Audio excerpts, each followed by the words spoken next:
Greetings, adventurers. Today we're excited to introduce you to a new story, Dark Dice, a horror podcast that blurs the line between actual play and audio drama, where the story is determined by the roll of the dice. 6 adventurers embark on a journey into the ruinous domain of the Nameless God. They will never be the same again. One of the players is not what they seem after a doppelganger, a creature that can assume the form and voice of whatever it kills, infiltrates the team.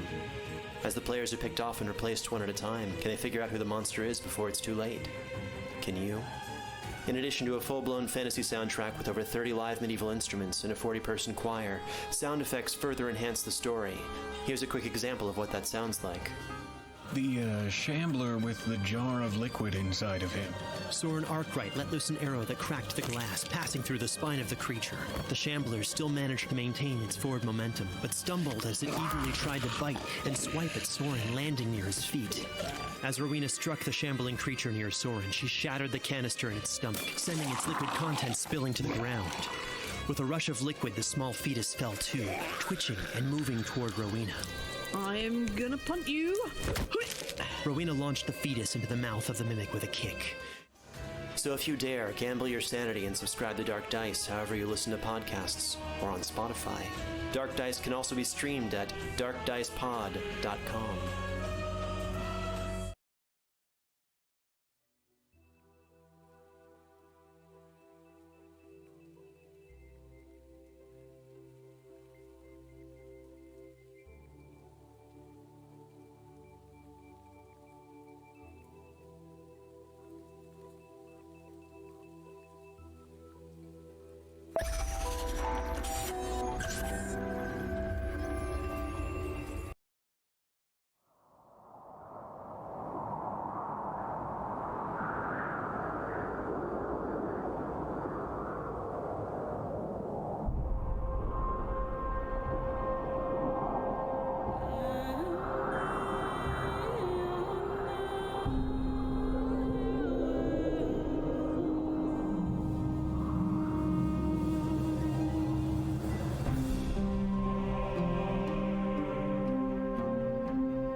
It's a scorching mid-afternoon day in Balic, the city of sails, but here, the carefully tended trees and canopies of Caesar's Grand Garden provide some small comfort to the nobles, the servants, the entertainers, and the aspiring politicians that gather.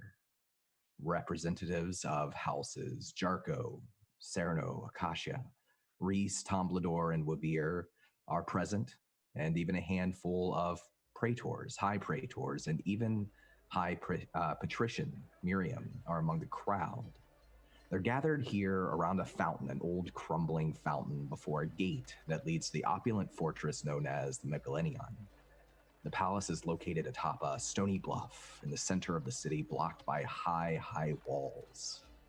There are 2 well-armed half-giants, Gulag and Rolf. They're watching over Caesar's gate, wearing loose-fitting white togas and armed with these massive granite clubs with hand grips wrapped in lizard leather.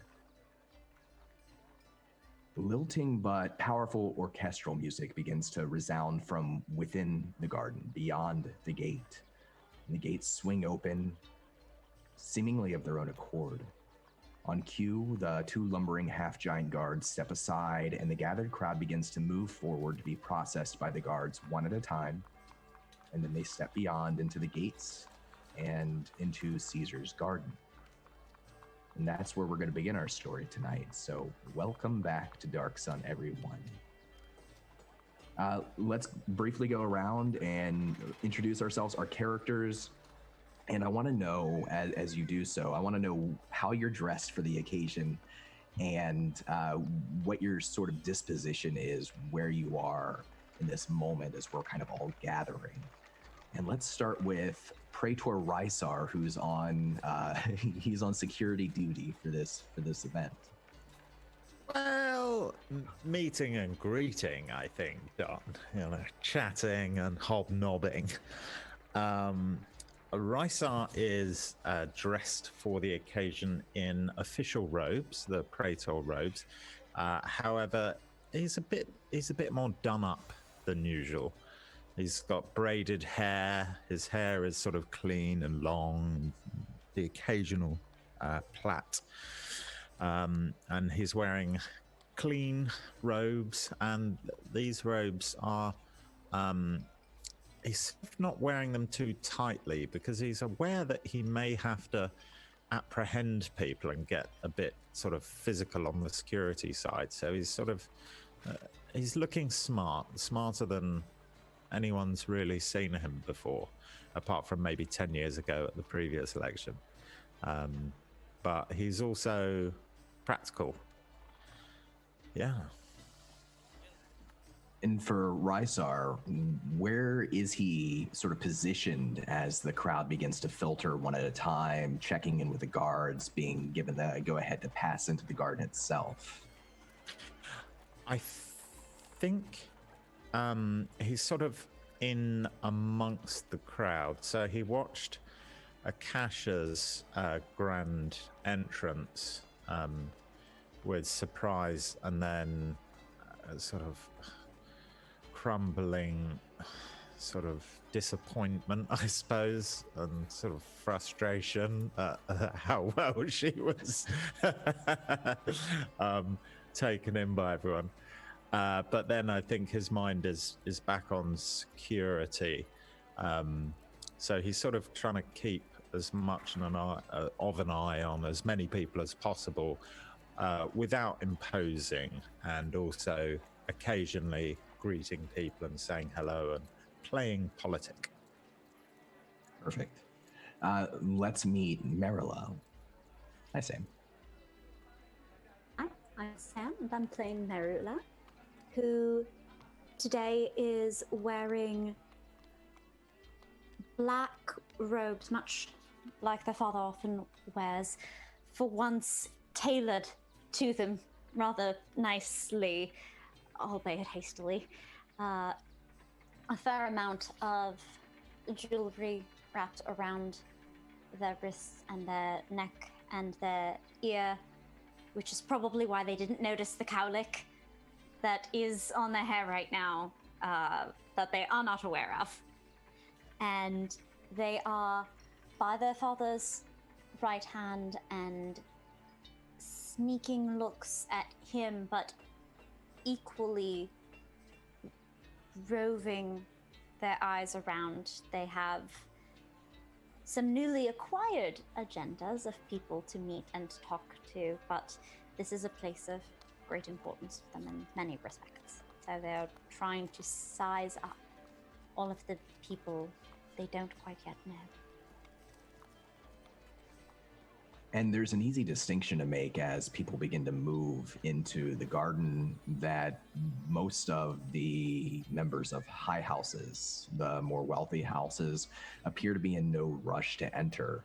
The entertainers are among the forefront, some of the servants who haven't yet entered the garden, who are entering with the rest of the crowd. And certainly Marilla's father, Lord Lucius, seems pleased as he's capable of being to just stand there stoically looming and waiting, watching the gate, watching the others as well. Let's go over and meet Akasha and Kronkwall, who are close together, but let's meet Akasha first. Hi, Christina.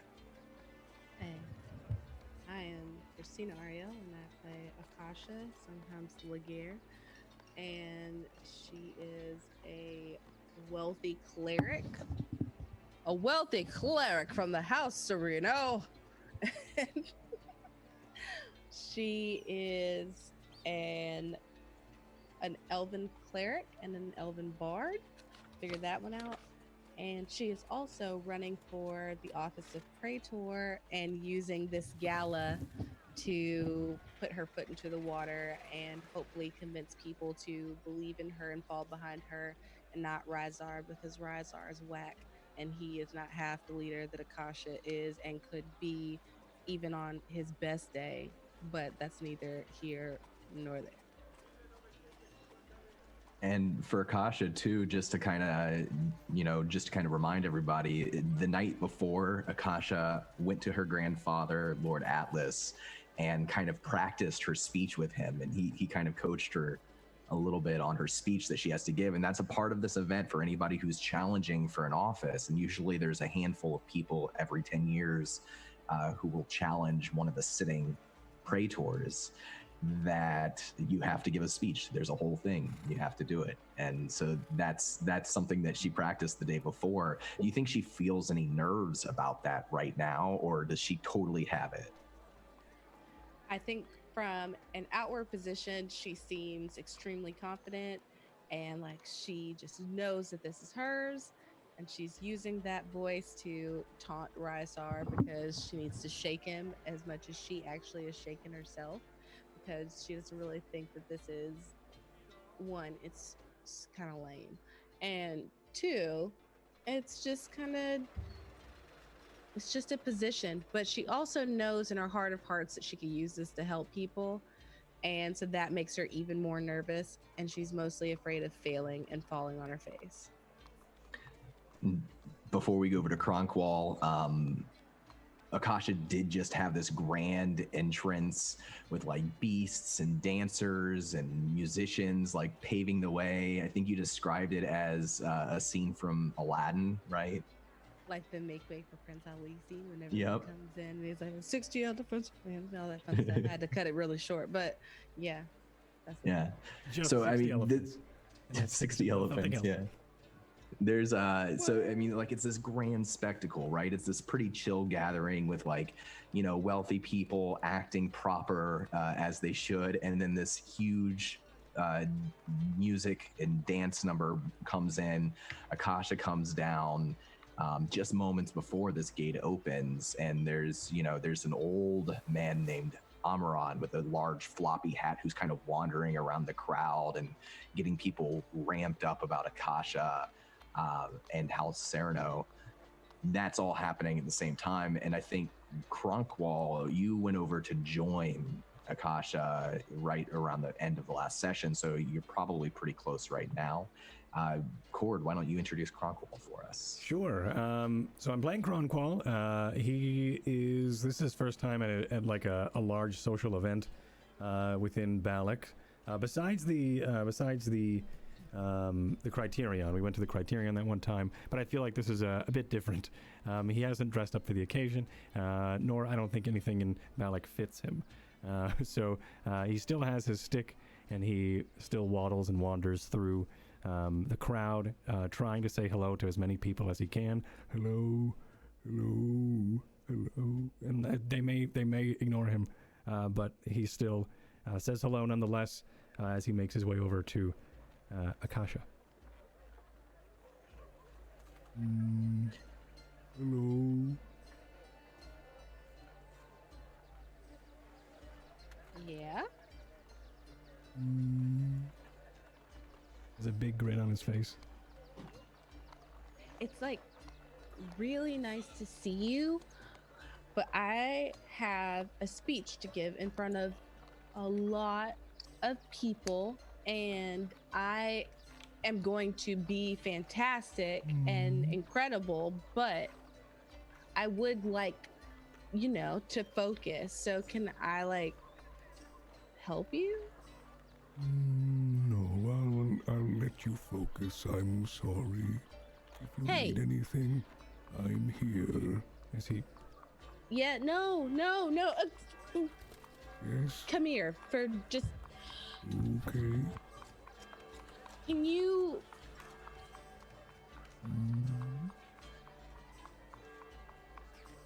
can you tell me why I'm great?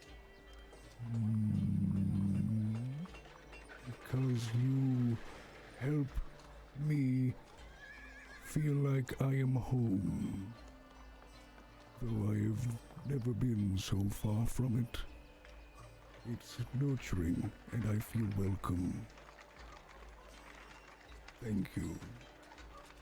Okay, but that's like more about you, really? Like it's really sweet. It's really sweet. Don't get me wrong. It's really sweet. But it's more like, oh, you make me feel like how great am I? Like, like as a person who cares about other people. Oh, other people. Very great.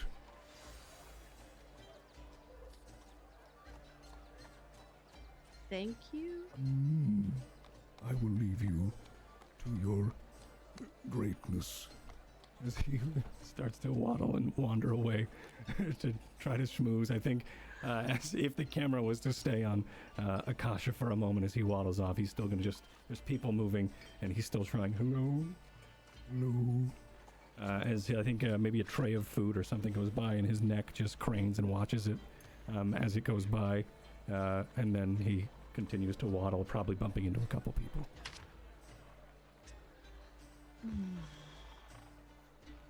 That was no help.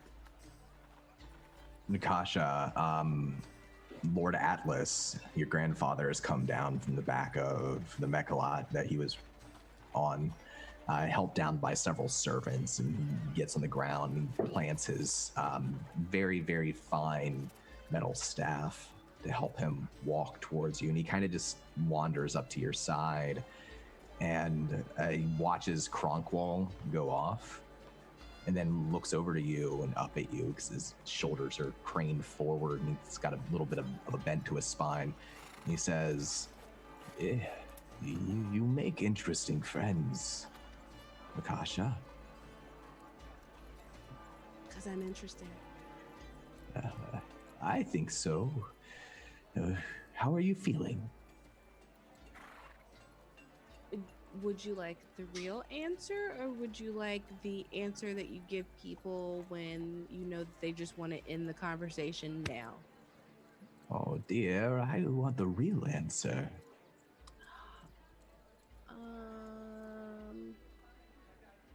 I feel really nervous and really hungry. More hungry than nervous, but maybe a little bit equal on both. Mostly hungry, really nervous. What if they don't like me? Like, what if I'm not meant to do this? Like, what if I am not good enough for this? His smile fades a little bit, but there's still just a bit of a turn at the corners of his lips, and he looks towards the crowd as they're sort of lining up near the gates, and he raises his staff. And this staff has the head of the symbol on the top of this metal staff is a jeweled sun. And he kind of points it towards the crowd and he says, do you think, my dear, that all of the praetors in this city deserve their position, that they do what they should do for the people? No. I don't think that they actually care about the people. I don't think that they care what happens to them. I don't think that they care if they live or die or breathe or eat. They just don't care, and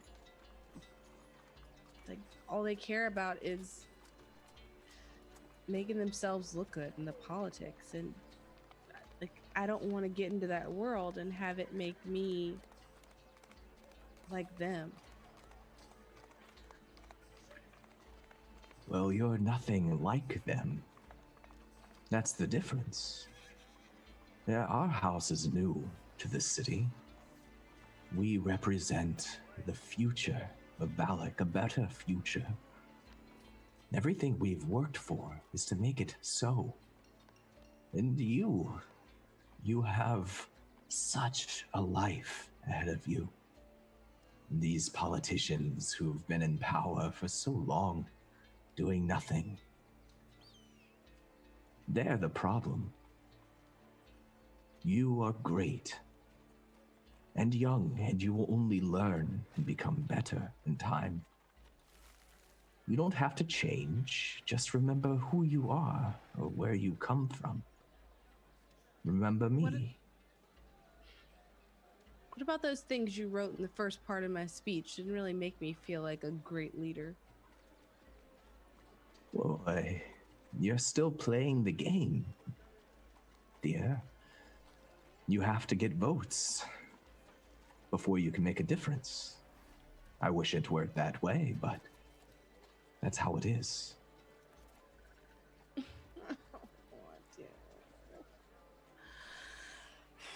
I can do this. I can do this. I can...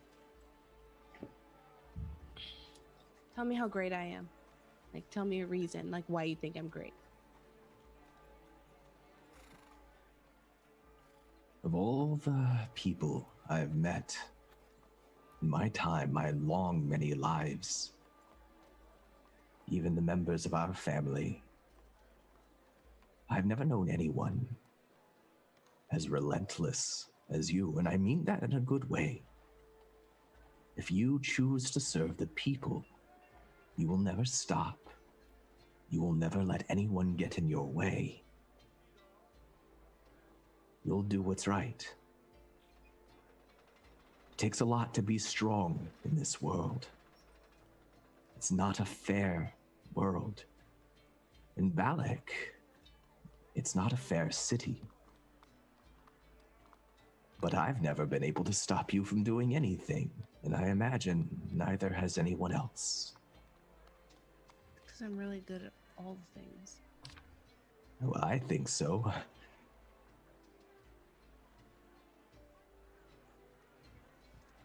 Thank you. You're going to be so proud. You are going to be so proud. Like, you are going to be like, this is the greatest moment of my life because she is trying and she really cares about our house and how we're represented. Yeah, I got this. It's okay. I'm ready. I know you are. And he kind of gestures around back to the Mechalot, these large, gigantic beasts that have these palanquins kind of on top of them, these forts made out of canvas and silks where you rode on top of. And the servants that are kind of coming down and the dancers who are starting to mingle with the rest of the crowd. And he says, did you like the music and the dance? They worked all night on it. We had no time to prepare at all. They worked very hard. So you're saying that my idea was good and not just expensive? Oh, I think so. Look how excited this crowd is. Like half of them seem excited. The other half seem aloof. You don't think it was counterproductive to my message and maybe too extravagant? I don't think so.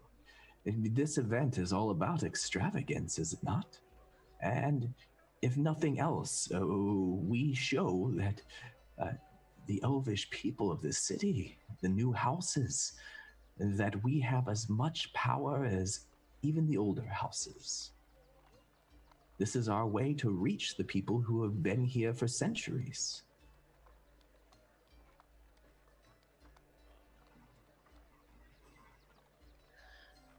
Okay.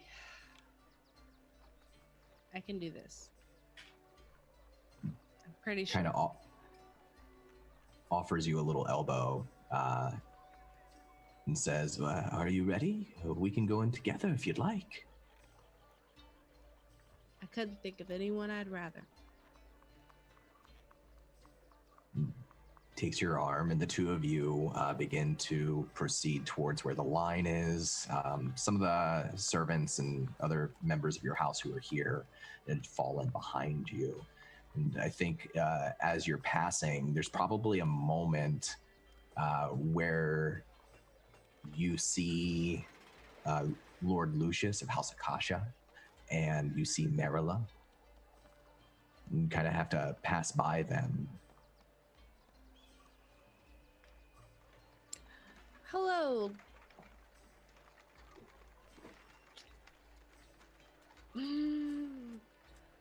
Marilla. Hello. Akasha. Lord. Lord Lucius. Oh, I knew that. It's so delightful to meet you, and again. Lucius is a very, very tall human, and he keeps his back very straight. He keeps his arms folded at the small of his back, and he just sort of has this way of like looking through people. And he nods his head just slightly and says, "Yes, I believe I met you when you were much younger. That was quite an entrance you made." That's why I don't remember you at all. I was sorry. No, thank you very much.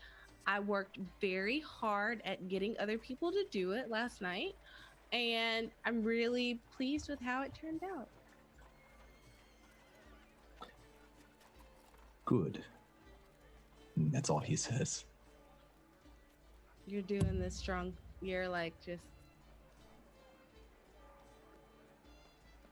Are you bored? Or are you just like stoic? I'm just taking my time, taking it all in. You know Marilla? Oh, yes. We Yes. are friends, obviously. I had no idea. Yes, Lady Akasha is one of the people that I have been exploring the city with, that I told you about. And they're like my best friend. And that's why she knew my name. I see. He just kind of like, his eyes just shift to the gate and the line and just kind of move away. And Lord Atlas, who's still got your arm, Kasha, says, "Well, I'm glad that she's making such good friends and mingling. I hope that you're very excited about today." Yes, I am. This is my first time at one of these events, and I'm very much looking forward to it. Well, good. What are you looking forward to the most? Oh, I just want to see everything about the gardens. I've heard they're terribly beautiful. Oh, yes, they are. There's many stages and hedge maze. I've never seen one before, but I remember last time I was here, I got lost in it for a while. They had to send servants in to come find me. Oh my goodness. Well, if you happen to get lost in the maze, send for me. I'm sure I will come and find you. All right, well, if you hear an old fella just yelling your name from the maze, it's probably me. Of course, my lord. It is lovely to make your acquaintance. Yep. Sort of does what he can, bowing without letting go of Akasha's arm, and says, "Very good to meet you as well, Marilla. Come on, dear. Let's get in this line. It's going to take us some time to get through. I'll see you in there, Akasha. Bye. Nice to see you, best friend.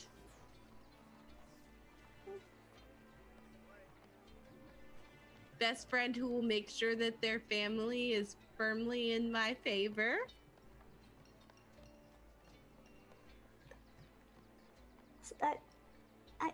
I look forward to seeing you in the party.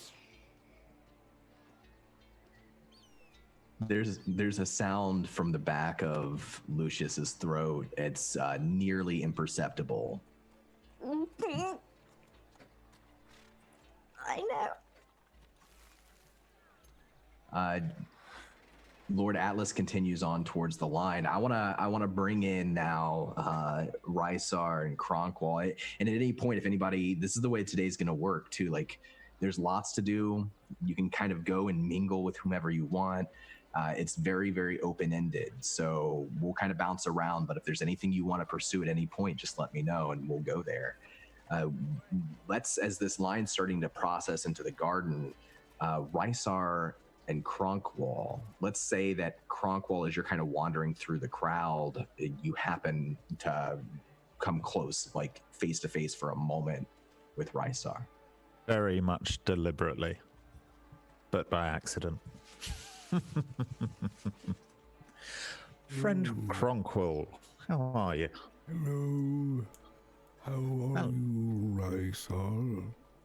I am very good, thank you. I'm working, trying to keep this event running smoothly and safely so everyone can have a good time in this fair democracy. How are you doing? I am doing well. I am also working. You're working, are you? Yes, I am trying to give Akasha enough space where she could continue being great.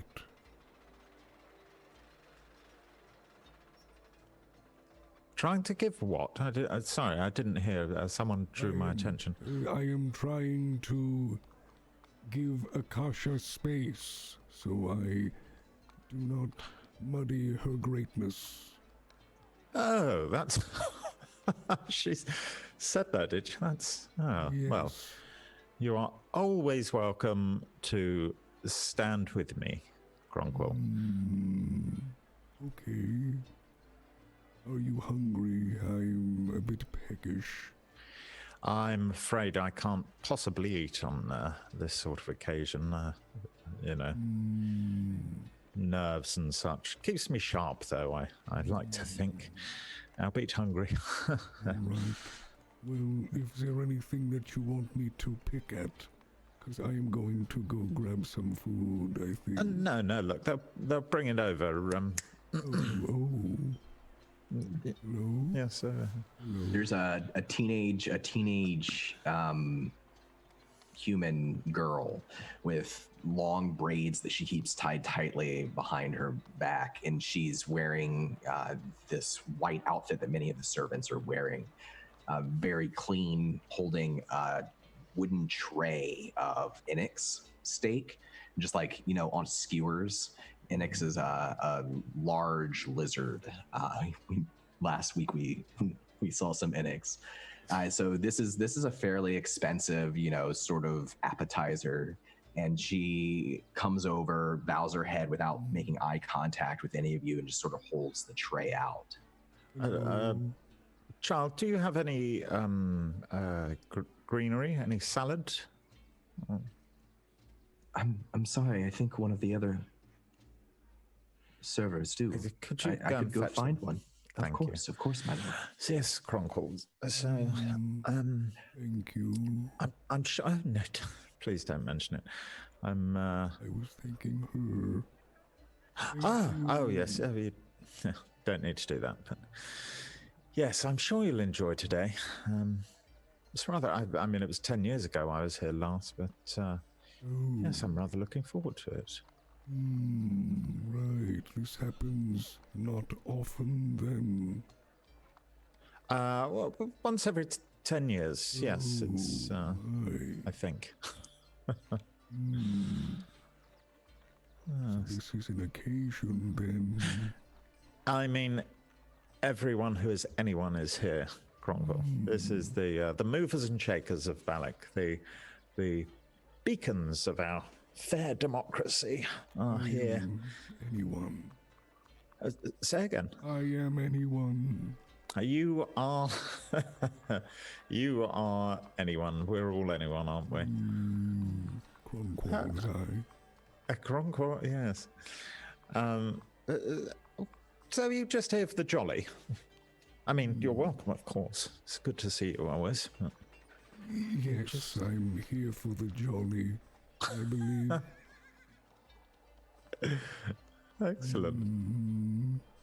I tell you what, Kronquor, you've helped me out once or twice in a jam. If I may confide in you, I think as you lean in closer, his neck starts to extend. Lex Marilla mentioned it, but I'm concerned. There may be perhaps an attack here. Obviously, don't spread this information, but I fear it may be from similar assailants as the ones who attacked us in the street. I don't know much about the way, but if there was any way you could keep a third eye out. Any way to keep my third eye out. This is funny. Thank you. Oh, you got it. Excellent. Thank you. But seriously. Okay, I'm serious. That was funny. Thank you. But yes, if you see anything or sense, dare I say, anything strange. Very well, I will keep an eye out. A third eye out. Yes, jolly good. Jolly good. Where's that salad? At that point, that an older dwarf wearing the same robes comes over, and he too bows his head just slightly, and his head's shining with the light of the sun that's coming down through the canopy and bouncing off of it, because dwarves are entirely hairless. And he holds up a tray full of sliced melon. They don't look like the fruits that you would buy in the marketplace. And he offers up a moment later fruit from Caesar's garden itself, lords. Don't mind if I do.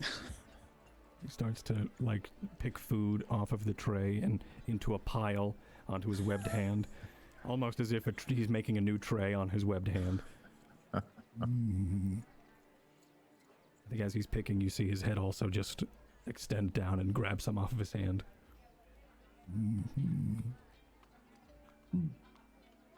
To this point that Taruk splits off from where he's with Ntak. Taruk's the Terry, the ex-champion gladiator, so he's a rat folk. He's very, very large and well-muscled, much larger than most Terry. And Ntak is his bodyguard. It's a tall, thry-cream mantis humanoid. And Taruk kind of saunters over with that sort of swagger that he always has and comes right between Rysar and Kronquor and plucks a piece of fruit up off the tray and takes a bite out of it and swallows and smiles that toothy grin at you, Rysar. And he says, "Well, are you ready for today? Are you sure you're going to go through with it?" Absolutely, but let's see. Let's see how it goes. But mum's the word, eh, Taruk? Of course. I wish I could live my life so carefree as you, Rysar. Making a decision one moment and another decision the next moment. I have so much responsibility.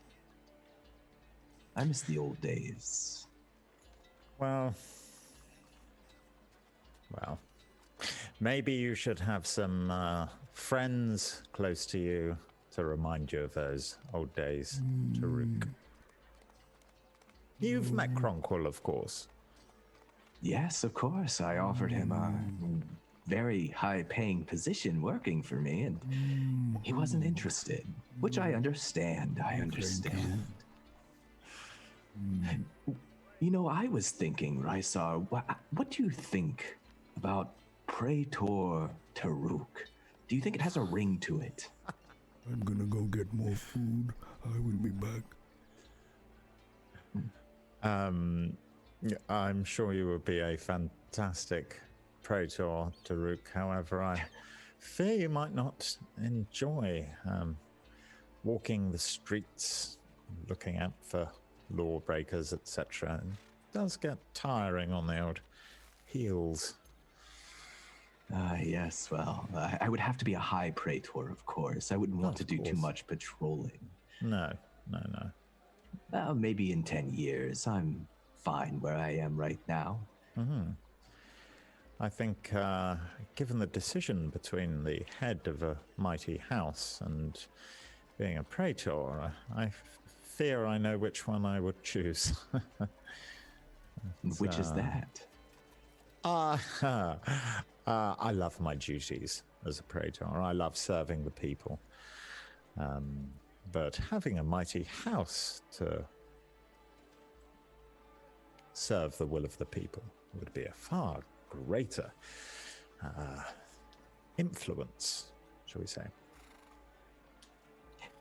And is that what you care about, Rysar? Influence? I care about the people of Balic, as I'm sure you do. And if he wants to roll insight, I'm not even going to cover up the bullshit. I'm definitely lying, and he knows I'm lying. He knows. I think the two of you know each other really well, right? Yeah. This is a pretty normal conversation. Yeah. I'm even speaking a bit loudly so a few other people can hear. I obviously, like you, Taruk, care about the people, the noble citizens of Balic. So if I can have more influence to help those wonderful people, then influence is a good thing. Wouldn't you agree? He sort of gestures around with his half-eaten slice of melon, opening his body up to some of the people who might be listening in on this conversation as they pass by. And he says, it's true. I've never met anyone as dedicated to the people of Balic as you. I don't know why you work so hard, but I'm thankful that you do. I feel safer. I know that. Well, if someone like you feels safer under my protection, Taruk, then I am doing a far greater job than I thought I was. You are too kind.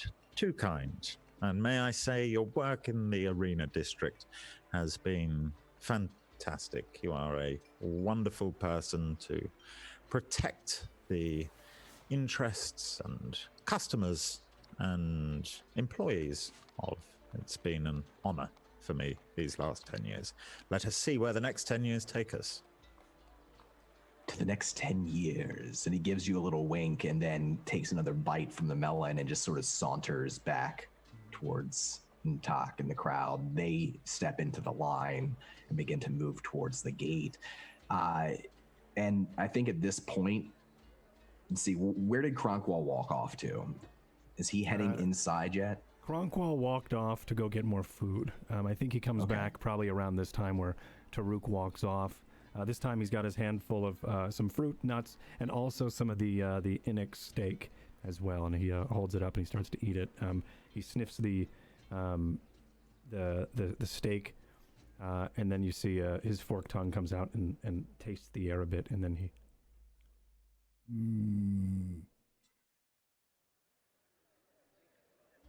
It's chewy, but I think I like it.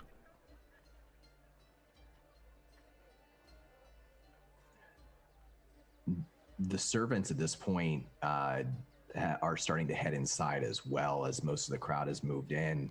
Let's go back to Marilla and Lucius. So Praetor Rysar is still outside, maybe on the other side of the fountain there. Cronquil nearby him. and Lucius has not moved at all. What's Marilla doing? 2 questions. Yeah. Where are my father's eyes going? He isn't moving, but at whom is he looking? So because Marilla is hyper aware of just of- all of the tiny subtle things that he does, because frankly that's all you're going to get from him. That's right. Yeah, so he first off, roll me an insight check. You'll notice that he seems to watch one person for a while and then slowly drift to someone else. 12. There's a lot of watching of House Tomblador's family members. This is Lord Caledon, who you met earlier. Yeah. Yes. Yep. It's his father, High Praetor Praxis, who's the High Praetor of military and defense in the city, and his mother, High Patrician Miriam. She's the only High Patrician present at this event, and the High Patricians of Balic, again, are the lawmakers. It's a lifelong term instead of a 10-year term, and they undergo this, it's a secret. Nobody really knows how it works, but some ritual that causes them to go blind, but they gain immense psionic powers that they use to communicate and to do their duties. They tend to dress in black and white robes, and they wear wrappings over their eyes above their nose. They sort of live these secluded lives beyond these walls near the palace. Miriam's the only one who ever is really seen in public of the High Patricians. And I think at this point, maybe they've entered the line together, the 3 of them. And your father spends time looking at them, a lot of it, but he also is paying attention to Praetor Rysar as well.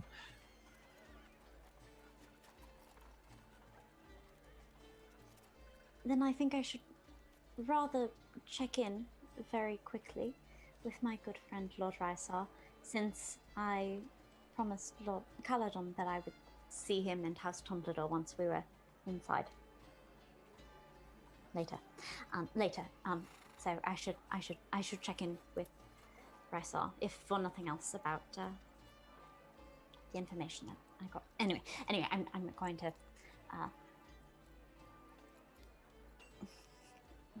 duck under my father's eye line and go off toward Rysar, looking back over my shoulder very quickly, like I'm that.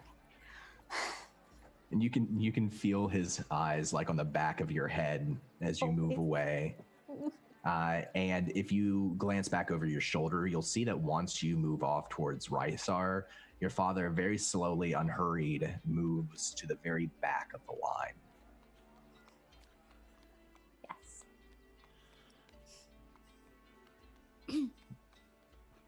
Lord Rysar. Oh, Lux Marilla. Forgive me, I'm trying to keep an eye everywhere, and it seems I'm failing because I didn't see that. How are you? Oh dear. Hello. I'm doing very well. I'm very excited for the evening. I've already seen Lady Akasha and her house. I mean, yes. I suppose she was rather difficult to miss. I was going to say, yes. Quite impressive. Do you think she found all of those things on short notice? Well, money and servants can find a lot of things, Lux Marilla. That's certainly true. Great. Cronkle, it's so good to see you. How are you? Good to see you as well. I didn't even know you'd be here. This is lovely. I am anyone. Well, more specifically, I'd imagine you're Cronkle. Cronkle is I. There we are. Enoch steak. Oh, yes, I haven't eaten all day because I was so nervous, and now I'm really hungry. I would love some, thank you. Here.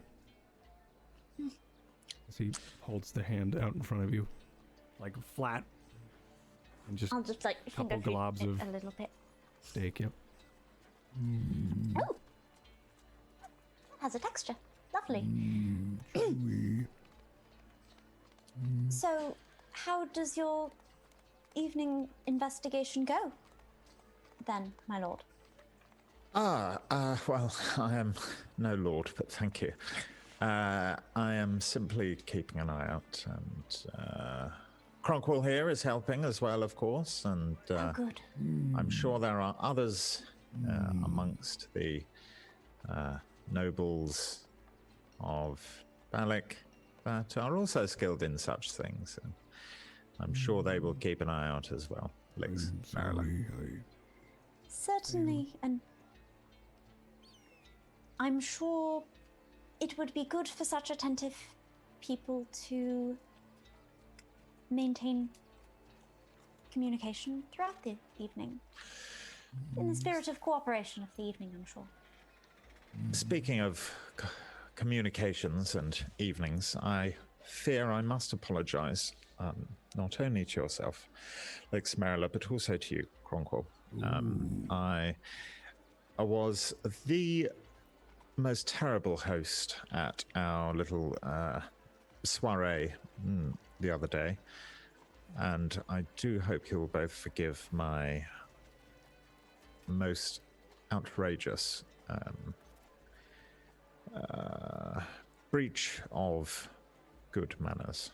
I was taken by surprise, though that is no excuse, and I throw myself at both of your mercies. I do hope you will forgive me. You are forgiven.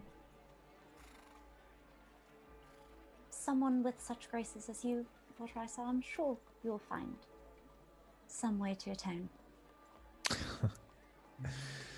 I'm sure. Thank you, Cronkwell.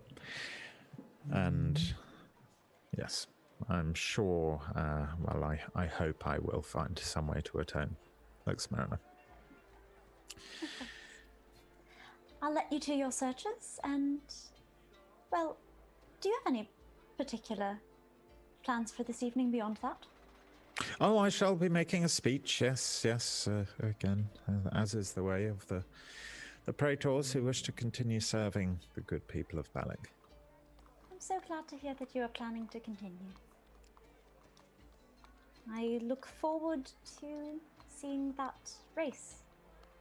Of course, nobody in my family is running. We're merely influencers in this election, I suppose. Not Yes. electors ourselves. I shall look forward to your speech with great interest then. Excellent. I'm pleased that I shall have your attention, Lex Mariner. Oh, if you want introducing to anyone, do let me know. I don't know all of them, but I know a few. I'm sure. Cronkwell, if you see me in there, say hello. It's lovely to see you. Always good to see you, Marilla. And he tries to bow. He leans his shell forward, and then he extends his neck to the ground. You're going to fit in beautifully.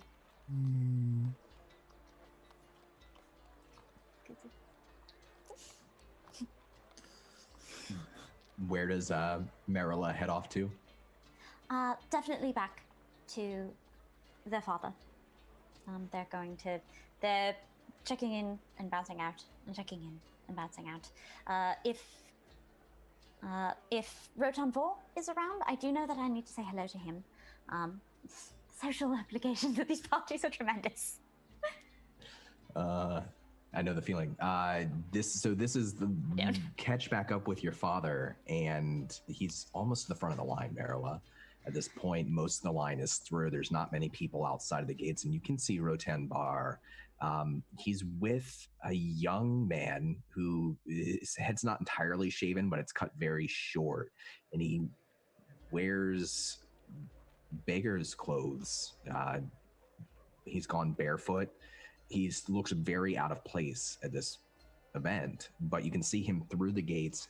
Rotan Bar, the dwarf, he is the head of House Wavir, the most wealthy house in Balic, and he's having a conversation with this man. It looks like an amiable conversation just on the other side of this gate. Praetor Rysar and Kronkwall, are you planning on going through the gate as well, or are you waiting until everybody else goes in? I think I would like to be where the most people are most of the time. So I'd wait until sort of at least 2/3, maybe 3/4 were through, because I want to make sure nothing goes bad at the back. But then I trust Gulag to sort of see everyone through, and then I'd go through. Okay. And Kronkwall? I think Kronkwall is picking up cues with whoever he's with. So if he's with Rysar, he's probably going to just follow Rysar. And if he ends up with anyone else, he'll follow them in whenever they do. But right now, he'll probably just hang with Rysar. All right. So we'll rejoin the group inside here in a second. I think there's a moment for Rysar as you go to the line, the two half giants who are guarding the gate and, checking people, making sure that their names are known to them. And Gulag, he's an old friend of yours. So as you come up, Gulag sort of squints down at you and scratches the stubble on the side of his face. And he says, so do you want me to stay out here and make sure nobody else comes in? Do you want me inside? Best leave your friend here on the gate. I think you should step inside, unless you've been told otherwise by a high praetor. No, the theory just said you're in charge of this one. Excellent. Don, I know that it's not traditional to have half giants in the party, or outside the party even. And it's not. It's more the guards, right? Like because half giants are so strong, and the guards are really like the strongest and best trained in the city. If there was to be a coup, right? If the half giants were to turn against other people, they could be very dangerous. That's the thinking.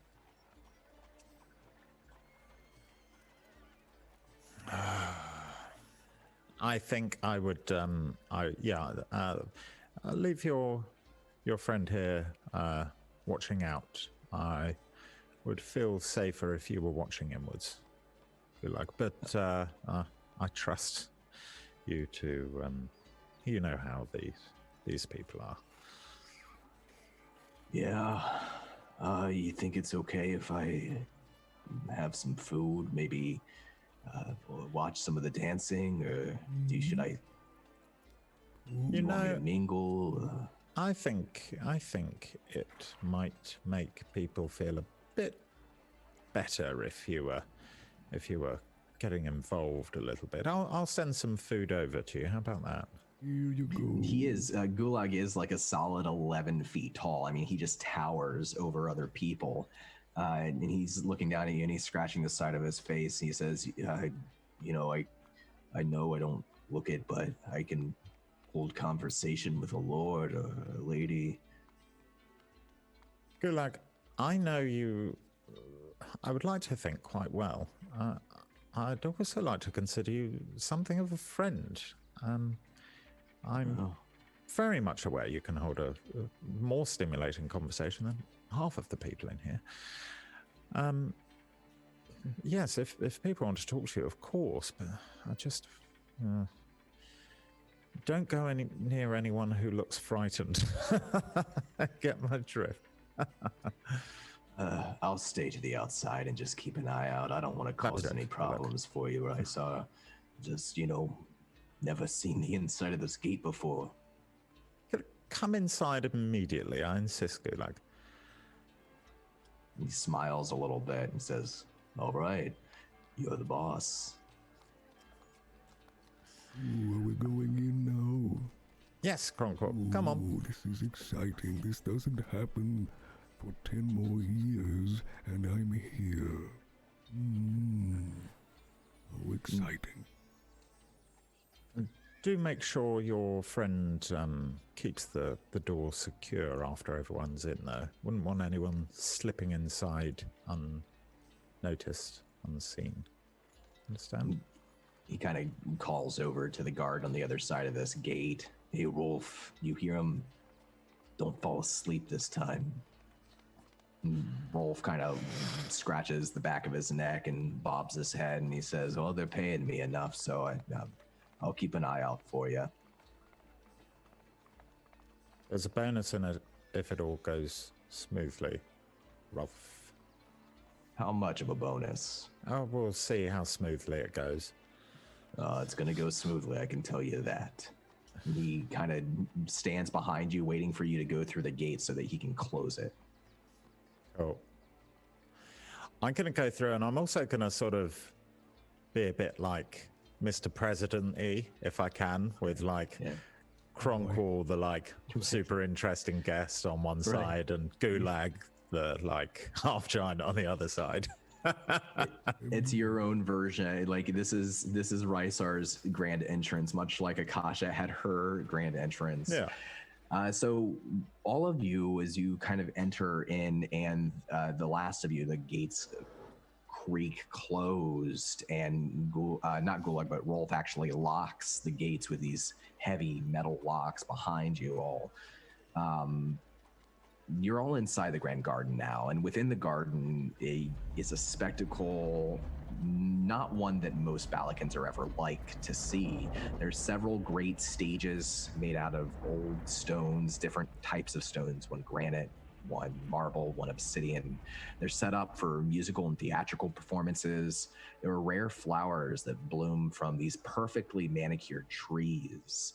The music of the orchestra seated on the far side of the garden is swelling, and you can see as you enter dancers dancing in different styles, but all to the same music, dancing, twirling through the air through this sort of garden on the other side of this Greenland.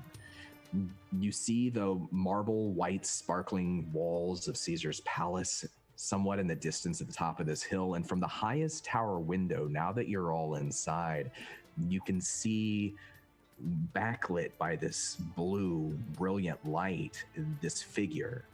It must be Caesar looking down on the gathering, his arms spread wide, locked. He's small from this distance, too small to see his features distinctly, but you can tell that he's wearing these black and gray robes. And the crowd is dispersing into the garden, some moving to the theater seating, some moving to the part of the garden where the orchestra and the dancers are, some to the giant hedge maze that's off on the other side of the garden with several entrances and these tall, think like 11-foot, 12-foot walls of greenery. You can see some torchlights from inside the garden flickering upwards that suggests that it's lit from the inside as well. And all over the place, there are servants carrying refreshments on trays and various types of foods. There's several what look like maybe contests set up on the other side of the garden. There's like an archery range set up. There's some sort of mechanism that I think Rysar and Akasha would recognize as like a strongman competition that's being lifted up and hoisted by these moles, these very strong workers who are setting it up. And then there's also what looks like there's three rat folk dressed in fine robes who are setting up a white canvas on the back of one of the stages, and they have like a large chest that's down on the center of the stage. And so there's a flurry of activity, and people are dispersing to all different places. But I would like to imagine that at least for a moment, the four of you are sort of in the general same proximity here.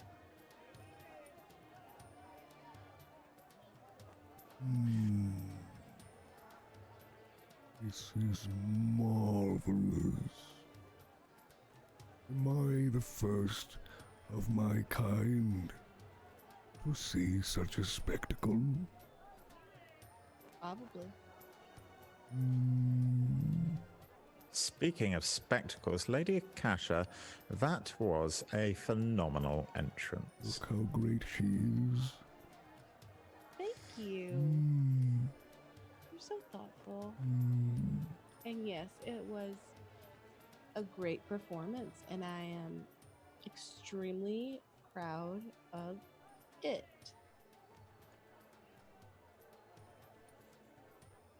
Well, still after my seat, Lady Akasha? I am after what is in the best interest of the people. Shouldn't you go for, I don't know, maybe not the arena district then? Fail to see how that's specifically in the best interests of the people. It's in the best interest of the people that are in that district, because they do not have someone that is working in their best interest. They have someone that is working in his own best interest. And I just think, personally, they deserve better. But I thought you were coming for my seat, not the other guy in the arena district. I'm joking, Akasha, Lady Akasha, I'm joking. You are a joke, and that's why I'm going to take your seat. Well, may the best person win, Lady Akasha. If Thank you. I do lose to you, then I'm pleased it's someone from the old school who takes that seat from me. You know what? That's exactly the kind of thank you that I would expect for someone who peaked while still in school. Well, What were you like in school then? He was awful and obnoxious. Oh, he hasn't changed. Very good, Lady Akasha. Very And good. what were you like? Me? Yes. What was she like? Great, Amazing. I'm sure. I was Oh, did gonna you not say know her? amazing.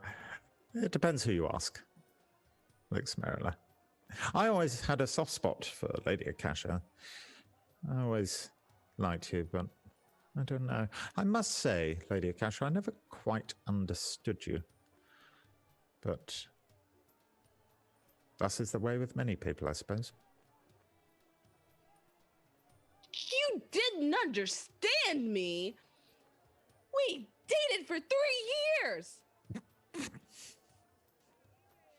How do you think I personally know that you are terrible? You don't remember. I mean, Cronqual, did you know they dated? there were just so many. Lord Atlas is there too, and Lord Atlas kind of pipes up. Your grandfather kind of pipes up. I did not say that. I didn't know you.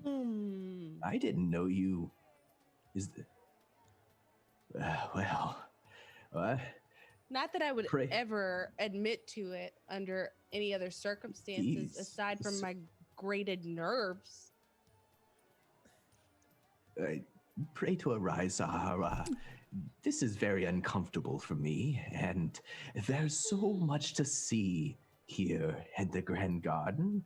I hope you enjoy your time. And goodbye. Best exit ever. Yes. He starts to leave. Does Akasha stay with her grandfather? Does she follow him?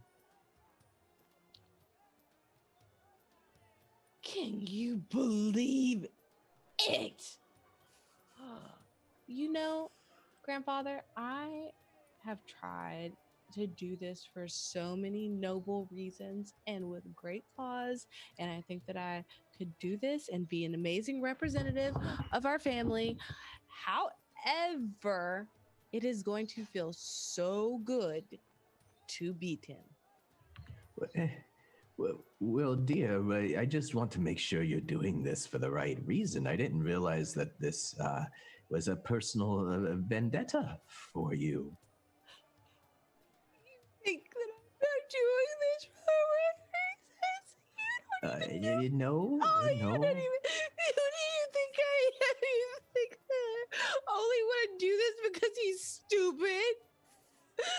You just seem so adamant. I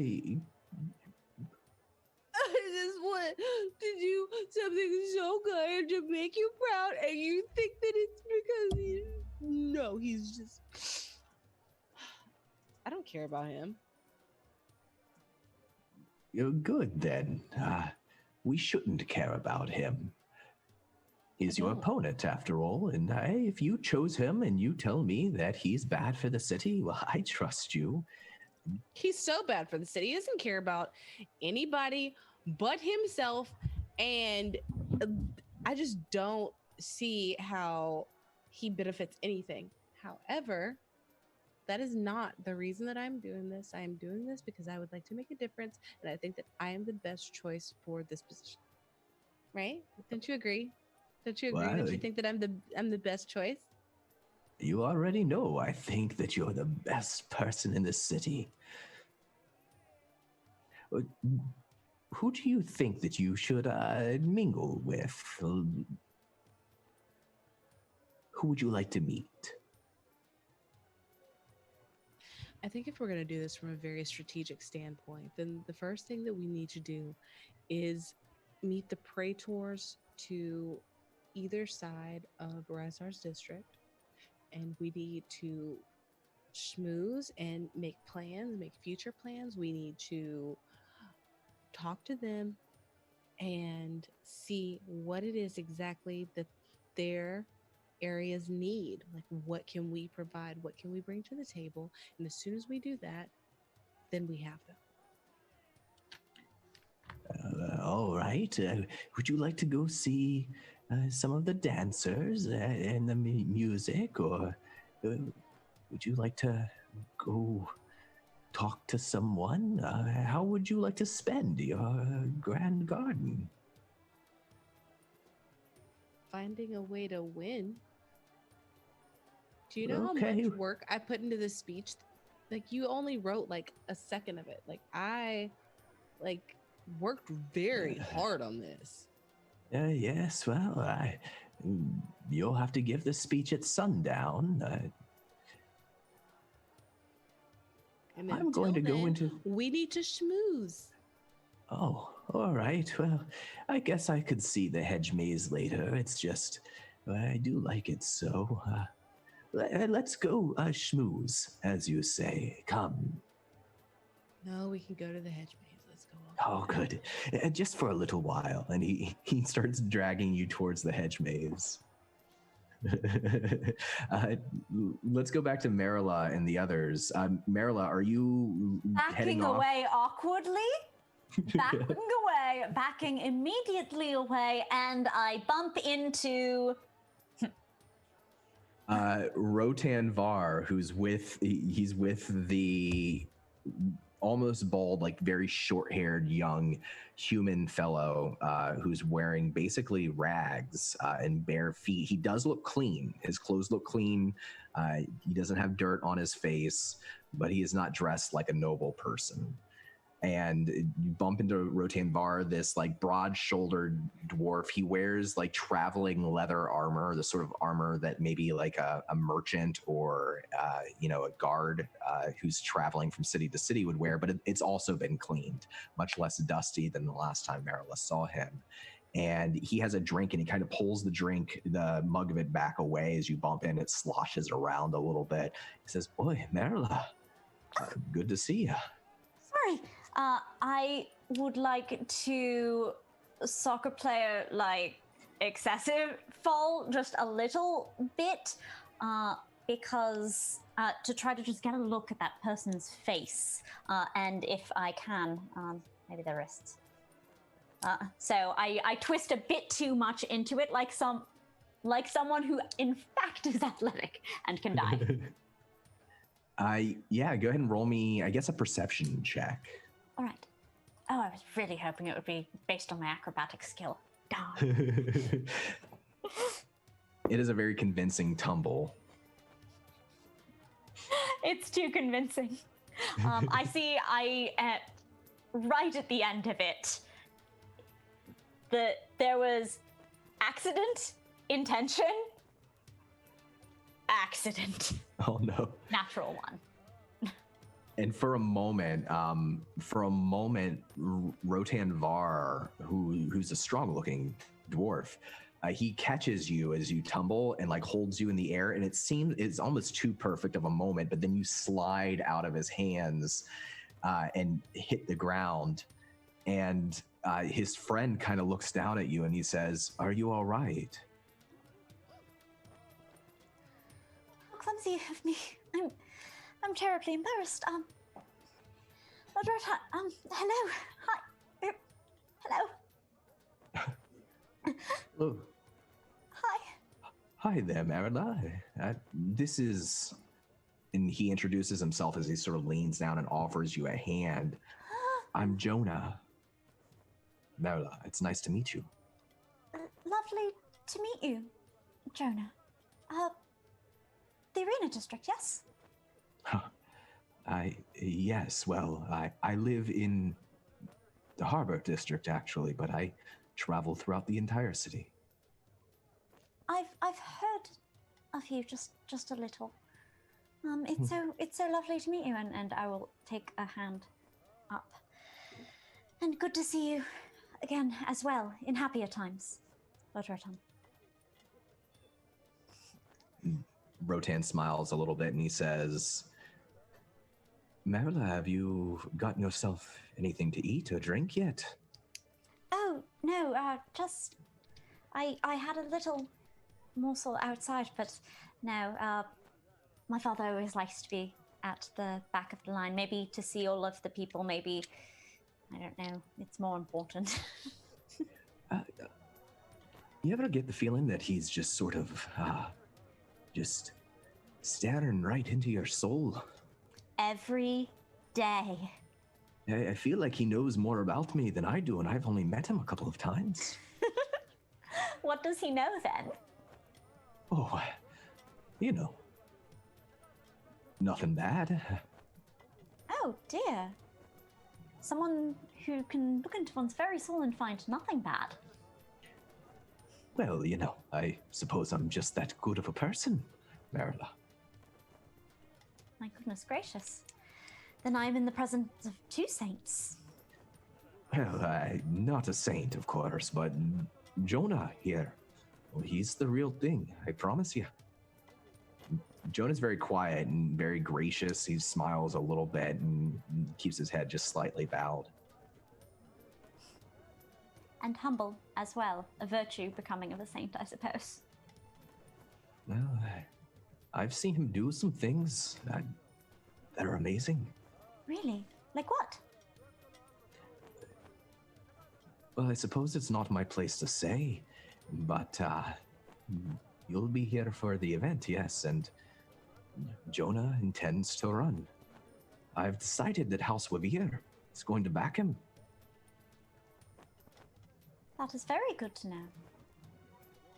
Then I should be paying special attention to you then, Jonah. Smiles at you, just flashes a bit of teeth. You can tell that he's missing one of his front teeth. And he says,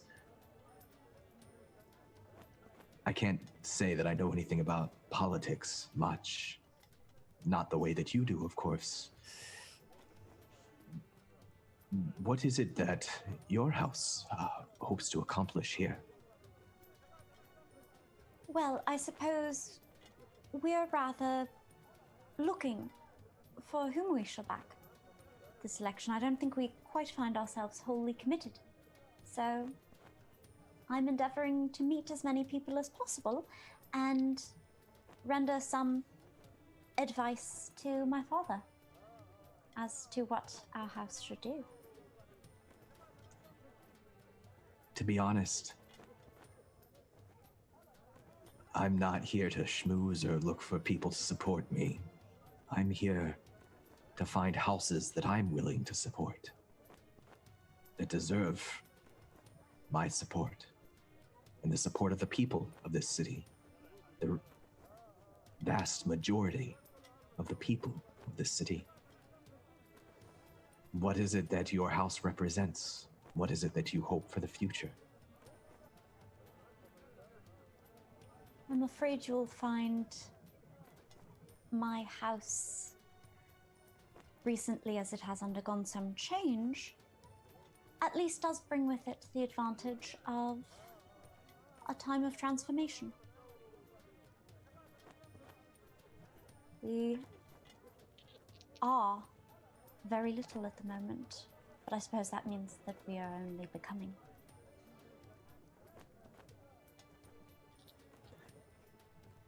The resources your house has, the amount of people it employs and can employ, the vast villas up on the hill, that's not small. I think if I could offer you my advice, if transformation's what you're looking for, the people of this city are tired of a small number of individuals having all the wealth and all the power. And it's just a matter of time before things have to change.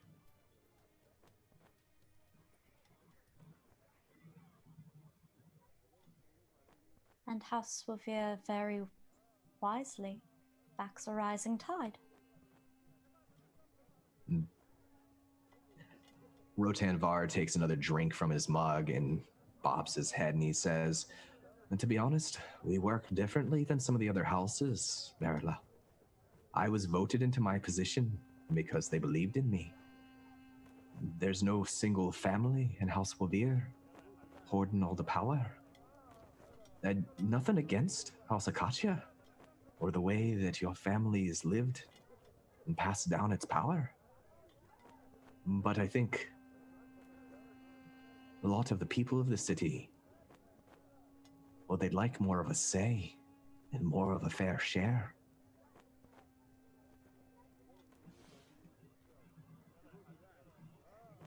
That seems all too terribly reasonable to me, certainly.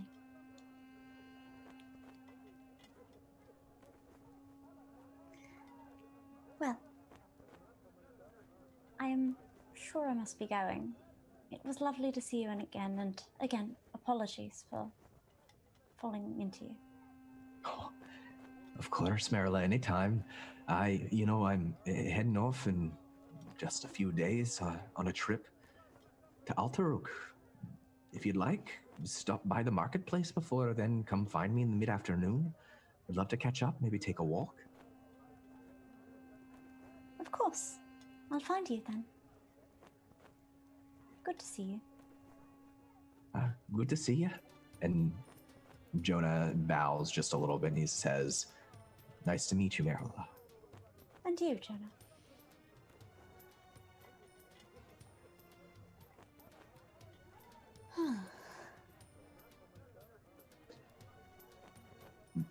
Before we bounce away and shift the focus a little bit, as you depart from the two of them, what's Marilla doing next? What's the next step? Well, after they shake off the class guilt, they're going to see who is around, but I think they are drawn to a bit of sneaking about the maze. It seems intuitive that anything particularly interesting here would be hidden, and the best place to be hidden is someplace where one could get lost. Lots of things to hear, people to meet, and I suppose if anything sordid is going down, it might well start there. So, awesome. Making my way toward the maze, find some secrets. So as you head towards the maze, roll me a perception check before we...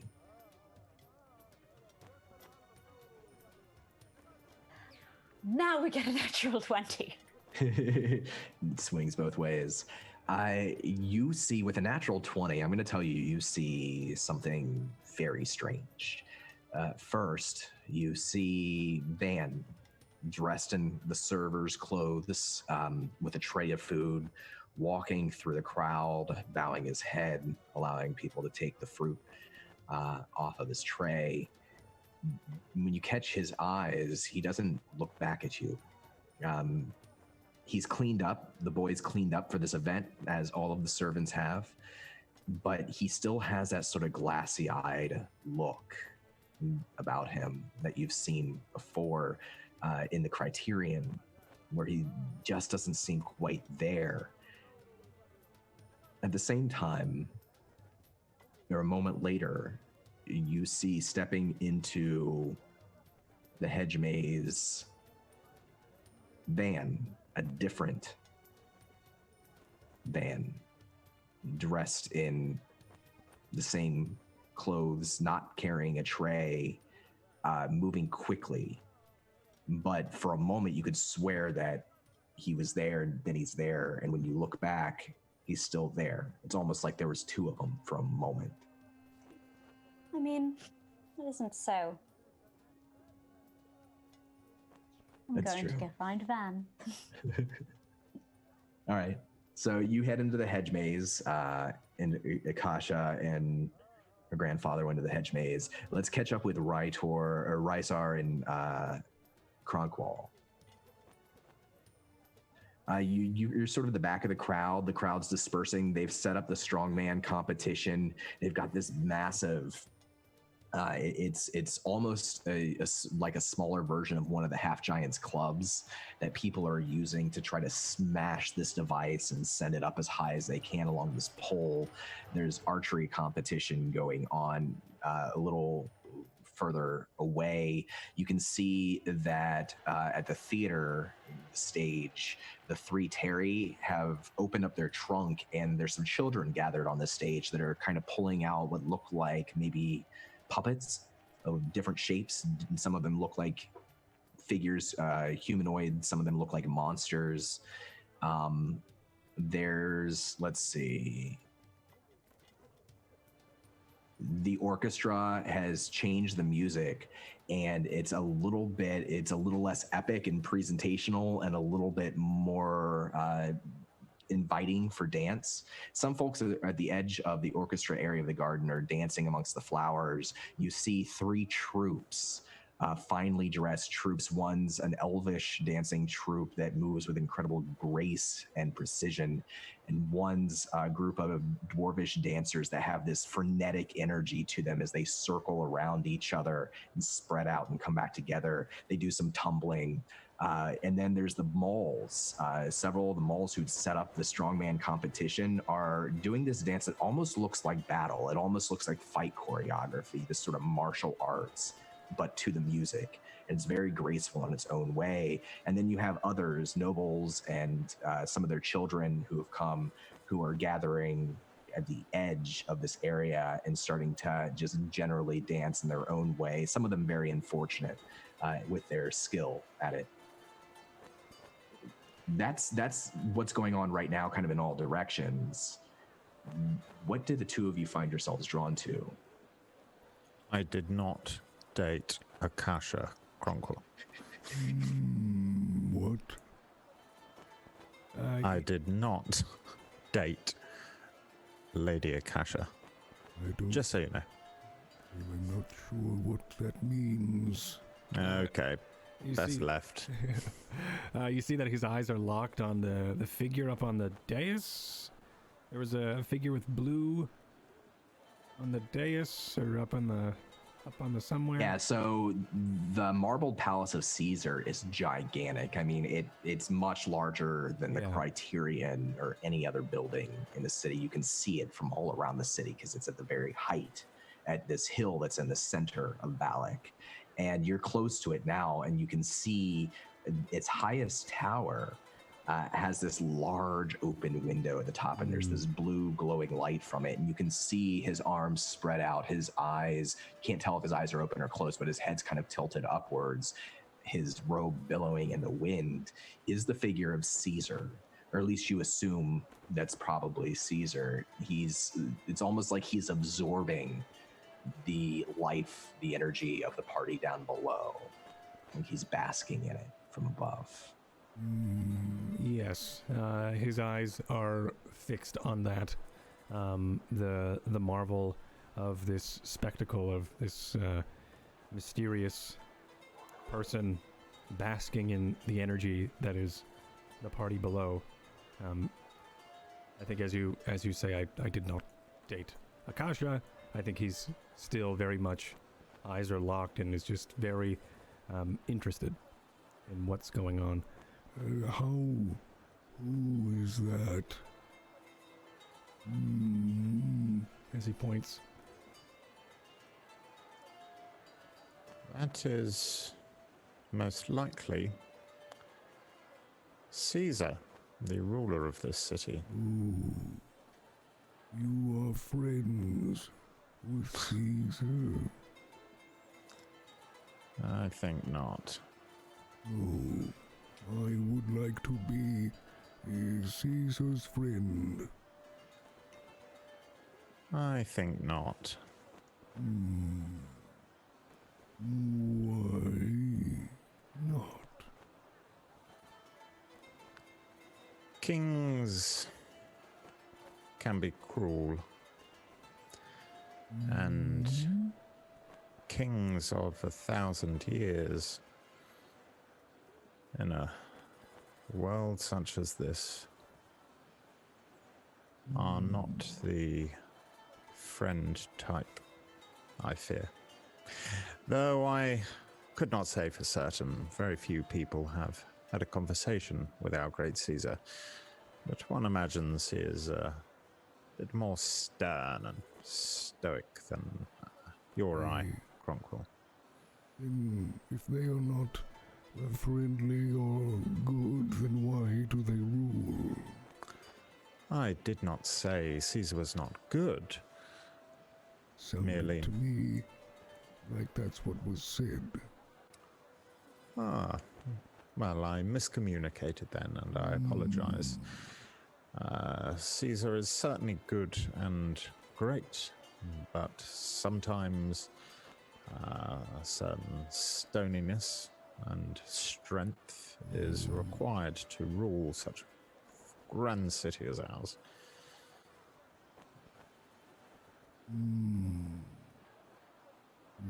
Maybe their stoniness is their shell.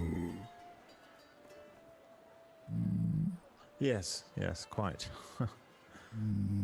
Which means I could rule, because I have a shell. Yes, perhaps you could. Perhaps you could. I would like to meet this Caesar. Good luck, friend Cronquil. You are a praetor. Doesn't that mean you can help a friend out? I myself have never met Caesar face to face, friend Cronquil.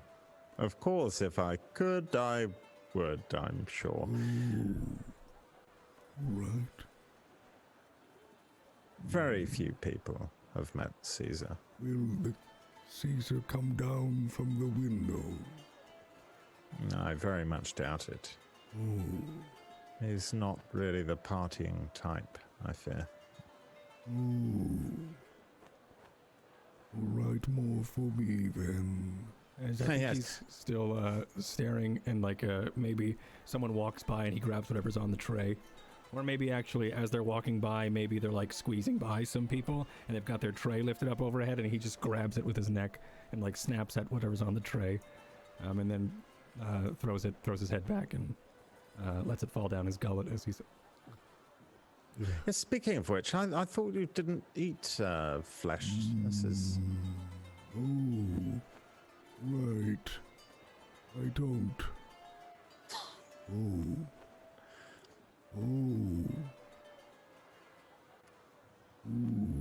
It was good. Well, it's the best in the city. Perhaps the world. Well, then I'm honored to try it. Yeah. In case it goes the wrong way, the lavatories are over there.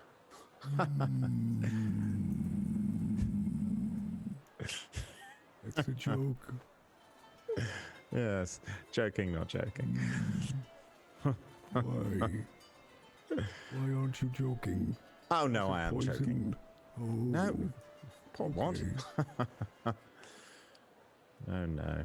I'm a bit lost here. Were you joking or were you not joking? Is it I was poisoned? joking. Okay, I was joking, but also pointing out where the toilets were. thank you. Yes, joking and not joking. Useful joking, practical jokes. Ha ha. He doesn't get it. Should we go and meet some people, Chronicle? All right, lead the way. Because he's still got his eyes fixed on the window. I'm just going to sort of stroll around. I'm not even like trying to get to anyone specifically. I'm more keeping an eye on the crowd and keeping a lookout and sort of, but trying to be a good host to Cronquil at the same time. Sure. Yeah, you can give me an investigation check.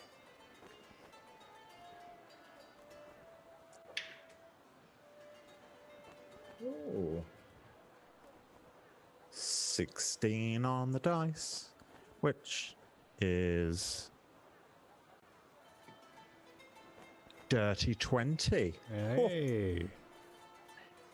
You see the girl who had approached you outside with a tray, one of the servers.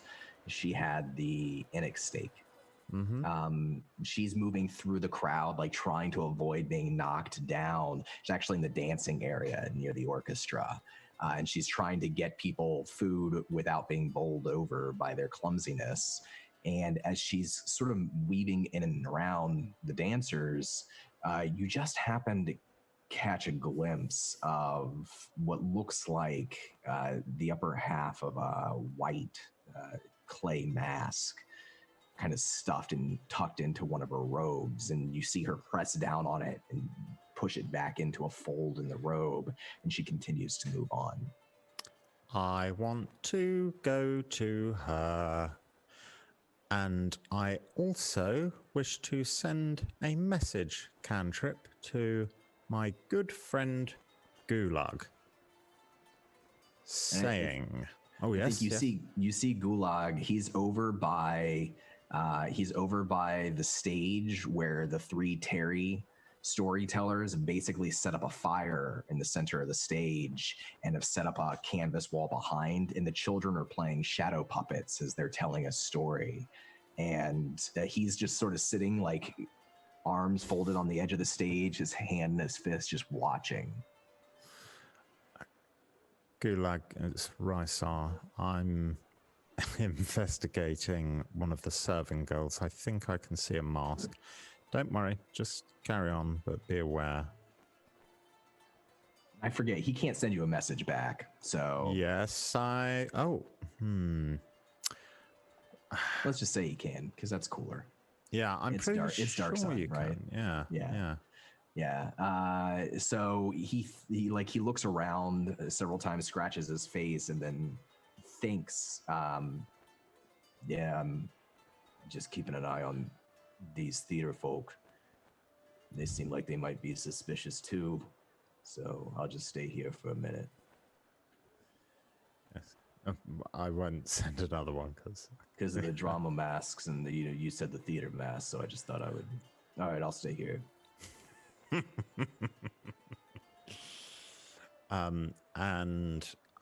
Yes, Cronquil. I'd like to go and check out this serving person. Would you care to join me? All right. I'm getting quite full.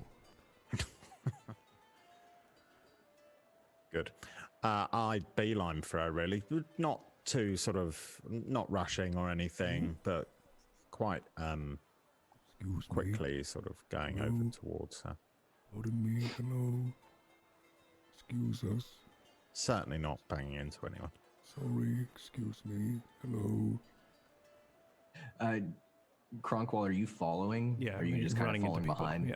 Yeah. Bumping I feel like people? It's just like, when you're like leading with the shoulder through the crowd of people. He's trying, but he's wider the other way. So he's just like running into bowling through people, once it starts happening, people do start to get out of your way preemptively as they see you knocking other people down. Yeah. I think there's a moment where like maybe a child from House Sereno like reaches up and grabs at your paw to like hold at your hand, like tugging at you and looking up at you with like big wonder in their eyes. I caught one.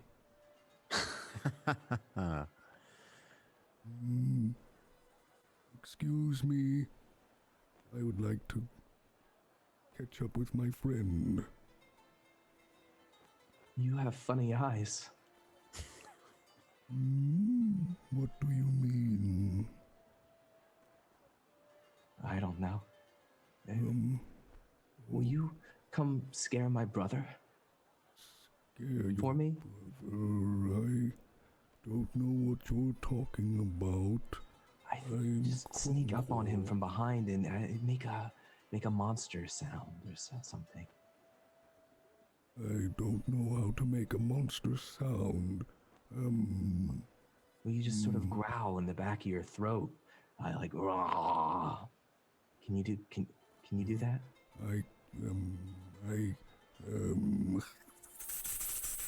And like he hisses. He lets go of your hand immediately, takes a step away. On second thought, I'll just scare him myself. It was nice to meet you. Ooh, all right. I'm sorry if I scared you.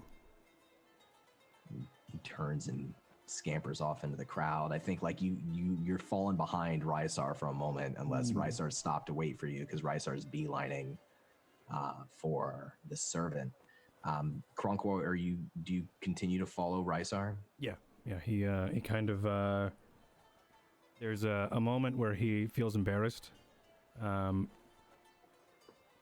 and he watches the kid, and he's like, oh, and he like watches the kid maybe meet up with their brother, and as they like kind of gesture to one another about Kronkwall and about the event, and then he just kind of feels embarrassed, and then he kind of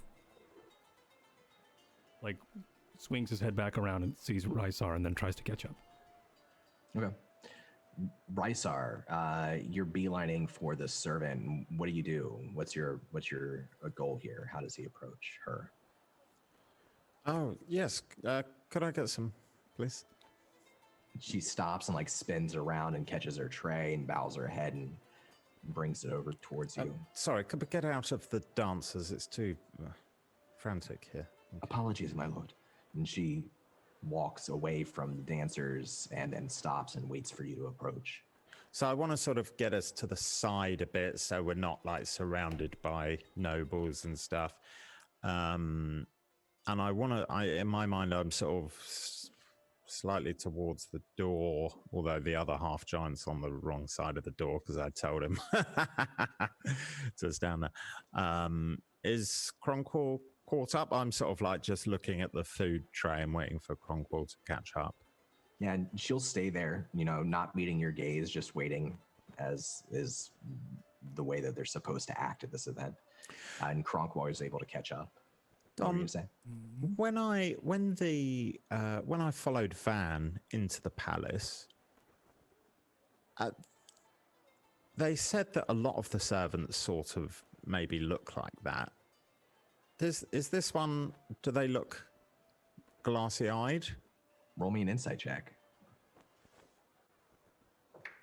I think actually Kronkwall is going to, in that moment, find Akasha.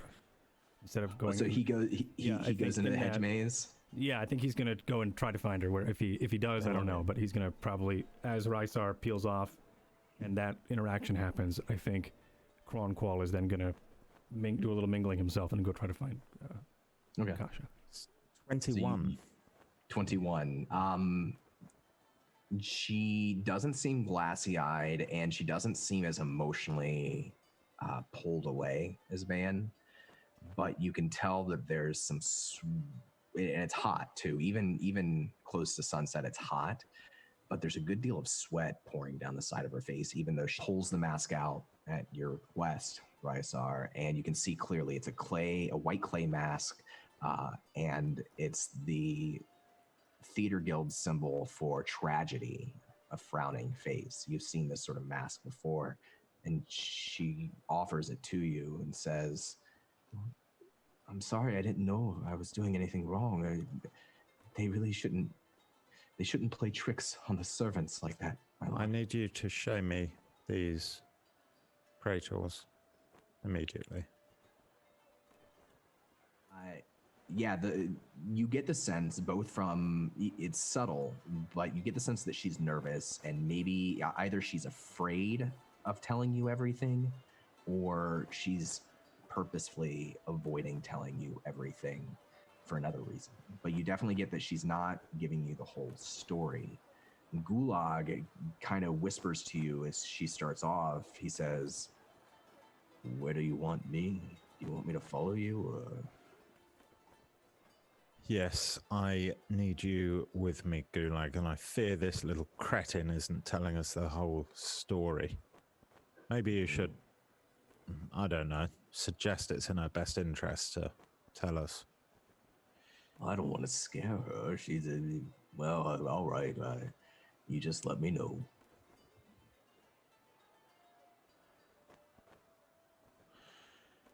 Gulag. Oh, yeah. I do like you. However, I like you too. Thank you. We are potentially dealing with a assassination attempt at, I dare say, the very least. We need to find out what's going on, and I think she knows something. It's a large hand towards her finger. You think she's an assassin? I don't know, but she knows something, and I need to know what. All right, well, you're the boss, right? So you just tell me what to do. But don't make a scene. I'll try. Basically, I want him to roll intimidation, and I want to give him advantage with it. Okay. You want the help action. Okay. Yeah.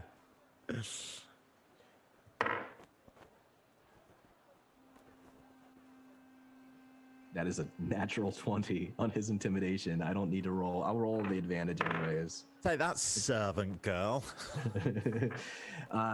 Yeah, he's almost too intimidating, right? Like he boom, boom, stomps over. And she's sort of standing in the crowd, peering through, and he snatches the clay mask up from her hand and pulls her up into the air so that like her feet are dangling above the flowers and the grass. Less of a spins scene. her around with his finger. Gulag, less of a scene, Gulag. Less of a scene.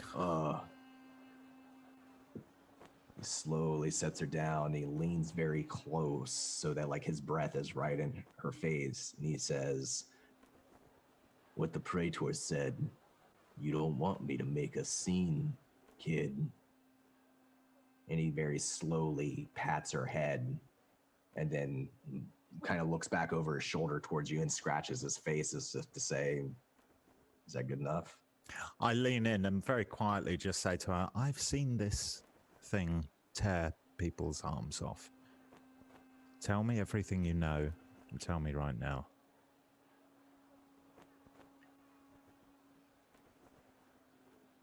All right, here. Look on the inside of the mask. She offers it to you. I do. There's nothing on the inside of the mask. It's a white clay mask, but in that moment, she bolts for the hedge maze. Is it possible to try and grab her, or? Yeah, you can make me an athletics check. Can Gulag do it?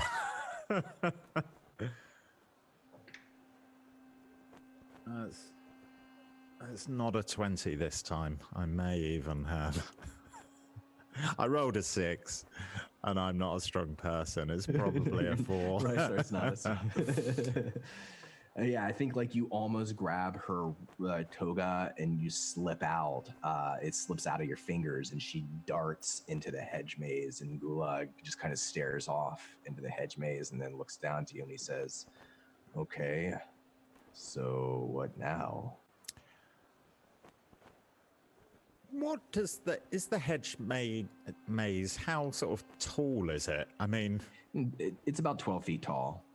It's a tall hedge maze. It's tall. It's a little taller than Gulag, just a little bit. okay. Probably by design. Yeah. I want to head to the hedge maze, and I say to Gulag to follow, I suppose. You want me in there? All right. Do I think he'll fit without destroying the entire thing? He might slow you down a little bit, but okay. He could probably fit. Gulag, I need you to go to the gate, get your friend, and keep an eye on things here. Something is happening. I'm going in. Would you want Wolf in here, or? I want him to stand on the inside of the door, so only come inside, close the gate again, watch, and I want you among the crowd doing the fantastic job you're doing. Keep an eye out for these masks. I need to go. And if I see one, what do you want me to do, Rysar? Get the person, keep them. Oh, these nobles ain't gonna like that. All right. Well, keep an eye on the servants. I mean, don't harass the rich, obviously. Oh, right, yeah. Never want to do that. He just sort of starts lumbering off. I head to the hedge maze pretty sharpish without, banging into anyone or anything. Okay. You disappear in the hedge maze, and I think we're slowly going to bring the group back together, but I want to start with Akasha, who entered first with her grandfather, Atlas. He seems to know the paths through the hedge maze really well, and he's moving with a little bit more eager of a step as he goes. And he starts telling you this story, Akasha. He says, the first time I came here, I was invited. I wasn't even a citizen yet. I didn't even live in Balic, and there was no House Sereno. Oh, I remember thinking, all the things we've given up in this world, living out in the desert. There's so many wonders in the city. And it's here, actually, that I met your grandmother. We were both wandering this very hedge maze, and I could hear a soft, musical sound of her voice. She was lost, you see, and I found her, but then I got lost trying to lead us out, and she was the one, actually. And now that I remember it, there was a servant there as well. Oh, what was that servant's name? It was Horace or Chorus, or they had oh yes, well, they had a fantastic beard. I remember that, and I told them so. He's just going on and on and on until you interrupt at some point, if you do. So, I know this story. I love the story. Love it. But I'm seeking your wise counsel as we take this luxurious walk through the maze. Oh, yeah, yes, of course. I'm sorry. I just got excited. I've never found the fountain at the center of the maze except for that first time. Anyhow, how might I counsel you, dear? I am going to give a speech, and I need to know that if I mess up, that you will still care. Well, Akasha, there's nothing you could do. that would change how I feel about you. In my business dealings, I have to keep a hard heart sometimes. All my softness is for you. So, like, I could hypothetically commit a murder, and you would well, still don't do love that. me. Why? I suppose so, yes, but you shouldn't murder anyone if you're going to be a good praetor. That's what the bad praetors do. Huh? Who's talking about murder? Why would you bring that up? That's so morbid. Oh, I'm sorry. I get so confused. Sometimes. My apologies, dear. You know of course. Maybe it's not you. Maybe what I said confused you just a tad. But murder? Come on, old man. Yes, of course. You wouldn't murder anybody. No.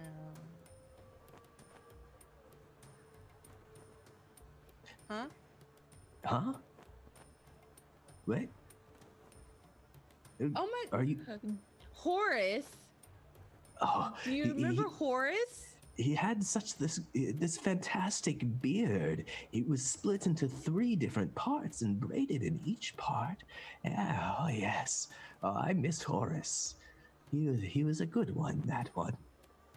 I've never heard this story before, and it is so intriguing. Oh, well, let me tell you, that's the time that I found your grandmother. I met her for the first time in this very hedge maze. And he's like wandering, like moving quickly again through the passages. He says, they say that many people have fallen in love in this maze. I like to think that's true, that there's some sort of magic to it. No. At least it was for me. What have you? No, you're great. You're great. You have that. Is there anyone you fancy, dear? Any romantic interests or the like? Any great suitors? The pursuit of power and position and influence is the only love that I need. Oh, well, there's nothing wrong with that. Oh, I know. I'm great. You are great. Thank you. You're so thoughtful. I would have never said that about myself.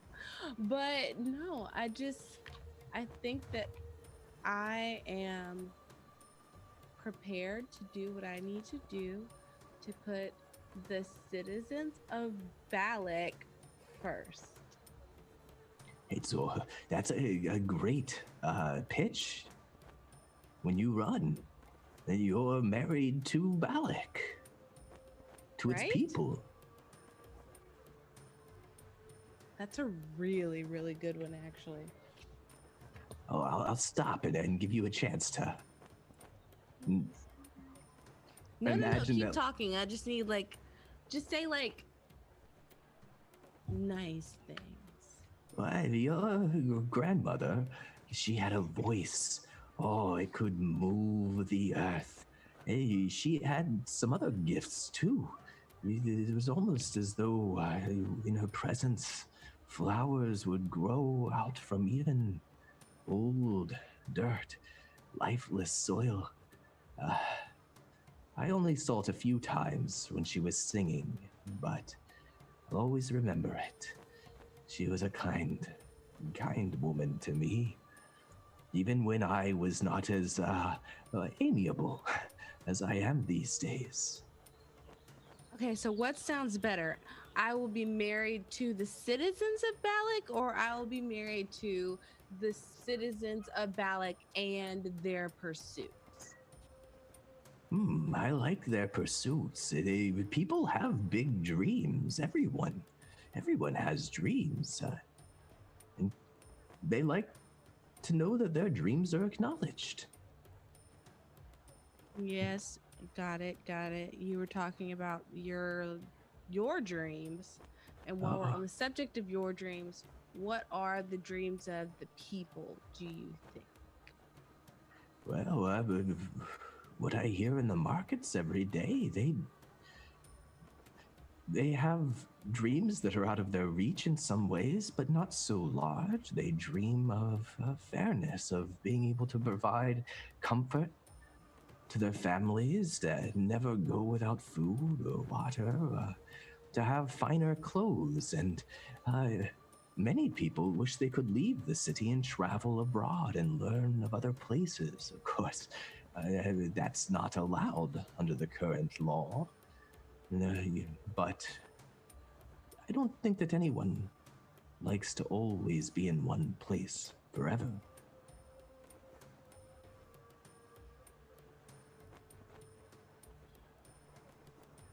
Do you ever think about the fact that we have food all the time when we need it? Like if we want it, not even just like if we need it, we just have it. Do you ever think about that? But yes, we are very lucky.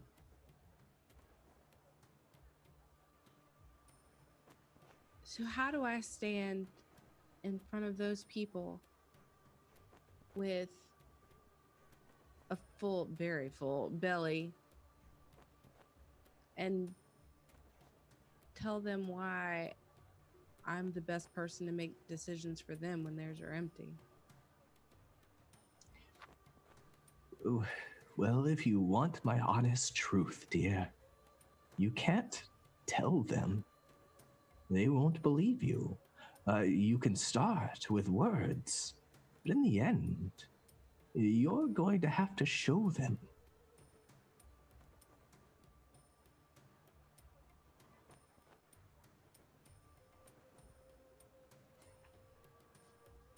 I think I can do that. I think you can too. He's kind of looking around now. It's starting to get a little cloudy outside. These like strange yellow dust clouds high overhead, starting to roll across the sky. The wind's starting to pick up and it rattles the walls of the hedge maze. He says, well, I had hoped that we were going to find the fountain in the center, but once the sun goes down, that's when you'll have to give your speech, and I don't think we have a lot of time. Perhaps we should go back. Oh, I've been ready to go. So yeah, we can do that. Oh, good. Perhaps in 10 years, I'll find that place where I met your grandmother again. I just have to get here a little earlier. What if after this is all over, we come back out and we go for another walk? Sneak around, past the guards? And we'll go, just you and I, and we'll go through the maze together and we'll find the spot where you met grandmother. Deal? You can see like a twinkle in his eyes, and he kind of looks a little bashful a little bit, and he just sort of gives a small nod to his head and offers you his arm again. Save me a dance tonight. All right. Hopefully I won't trip over your feet. They're big. That's my fault. Oh, no. I'm just not as good of a dancer as I used to be. You're my favorite dancer there is, so save me a dance. I promise you. And offers you his arm. As the clouds sort of roll in, and he begins to lead you back, following the trail in the opposite direction. Let's cut over to Marilla, who's heading in search of possibly Van, her friend. The friend, yes. Yes. And it was definitely Van, I could tell. I was naturally aware. naturally aware. Yeah.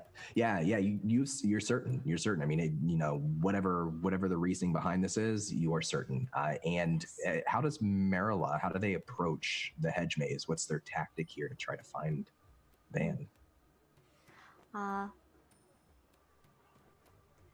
they're going to clock the orientation of the center, and they're going to try to make their way toward it. If necessary, it's 12 feet, and look, they're very good at climbing.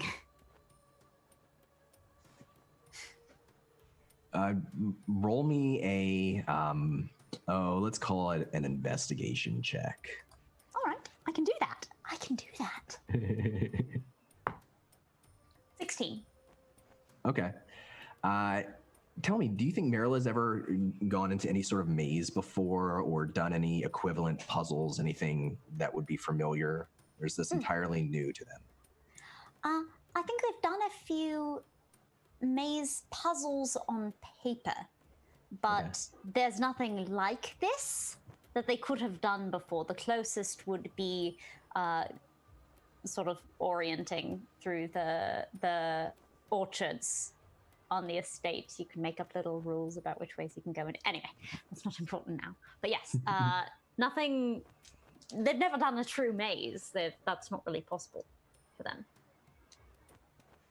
And you're able to, as the minutes go by and you're twisting and turning, you pass by a few folks on the way. There's like some young lovers who have found like a little dead end, and they're just sort of whispering to each other. And there's a family that's wandering with their children, just sort of slowly and idly pointing out some of the hedges that have been shaped into the forms of, some of them look like statues of warriors. Some of them look like, but made out of, obviously made out of hedge. Some of them are shaped like Caesar himself. You can tell because Caesar, it's said, has this long pointed goatee that's very distinct. And some of them are like beasts that you would find out beyond the city of Balic. You move through areas that are lit by torches that are set out on sconces beside of the hedge, looking for Van. You haven't seen him yet, and you notice that although you're fairly deep in and you haven't found the center of the maze yet, that these yellow clouds that could be storm clouds high overhead are starting to roll in, and this wind is howling over the top of these hedges and starting to shake some of the greenery from them. I stop and I realize I've been doing this wrong. I need a bird's eye view.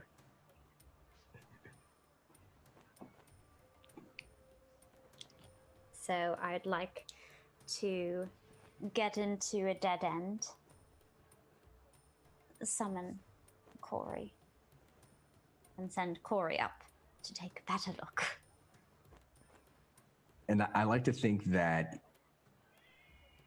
he's probably been close, like maybe on the outside. I imagine at this moment he's like in the water of the crumbled fountain on the outside of the gate, just kind of like pecking at the water. I cannot get Corey out of the bird bat. Yes, that's exactly where they are.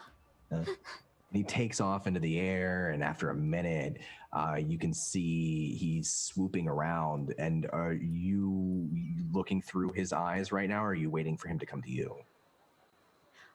Not all the way to me. As soon as Corey is beginning to go over the maze, I'm going to lean back against a hedge as if taking in the evening and look through its eyes. Of course. Roll me a perception check. Yes. And see all the things that you see. 3. So you find yourself, and for a moment you see Cronkwall, who stands out in a hedge maze because he's a turtle. He's wandering, and you go to the center, which is easy to spot because it is the center of the maze, and you do see two figures there. You see Van sitting on the edge of a fountain that's not as crumbling, it's more well kept.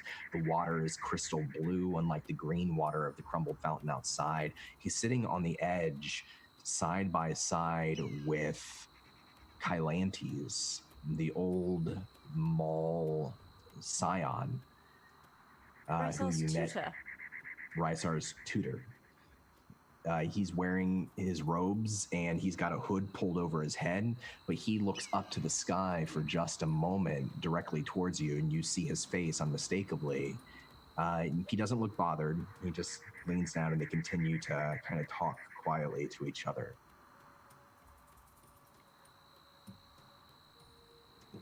So from there, if Corey goes round, I'd like to swap back and forth to orient myself to make it not actually to the true center, but to the next hedge over, to do a bit of a listen.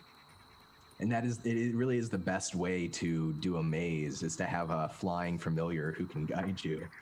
And so very quickly, right, it's almost like you pass the way several times as you've been twisting around, and you just missed this combination of turns that takes you just to the opposite side of the fountain. You can hear the bubbling water, and you can hear Kylante's voice on the other side, and you hear him say, as you approach and kind of listen at the hedge maze,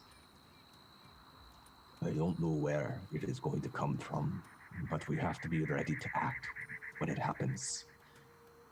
I can't read any of them, my boy." And then he stops. Van's not speaking either.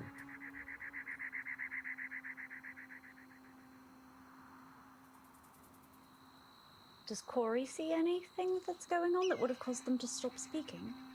Yeah, you would see through Corey's eyes that Kylantes puts a finger up to his lips and then looks towards the hedge where you're on the opposite side of the hedge. Come here. Come over here and kiss me. Come here. I say to absolutely nobody. Are you trying to pretend? Are you like changing your voice or trying to pretend like you're somebody else other than yourself? I don't think I thought that far That ahead. far? It's, and they both, I mean, Van knows my voice well enough. We were friends, so I'm not quite that good a liar. But yeah, just as long as they think the wrong thing of me for a moment. And let me ask you one more question. Yes. Is Marilla wearing the necklace that was left for them the night before? Yes. Okay. They are. Kylantes, you would see, give a strange look to Van, and Van just sort of shrugs his shoulders and gives a little smile, and he stands up and holds out a hand, and he goes wandering off a side entrance to the center and then winds his way closer to you. All right, I will go and meet him. Brushes off his hands on his like servant's clothes, and his clothes are kind of green with grass and smudges now. He doesn't look as clean as he did before, but he's got the same life sort of in his eyes that Marilla was more accustomed to. And he smiles and he says, I wasn't sure you'd come all the way in here after me. I slap him. I've been worried about you. What? You know that, right? And the thing that you have with the eyes, you haven't even told me about that. I thought we were friends. What's going on? Okay, Are you all right?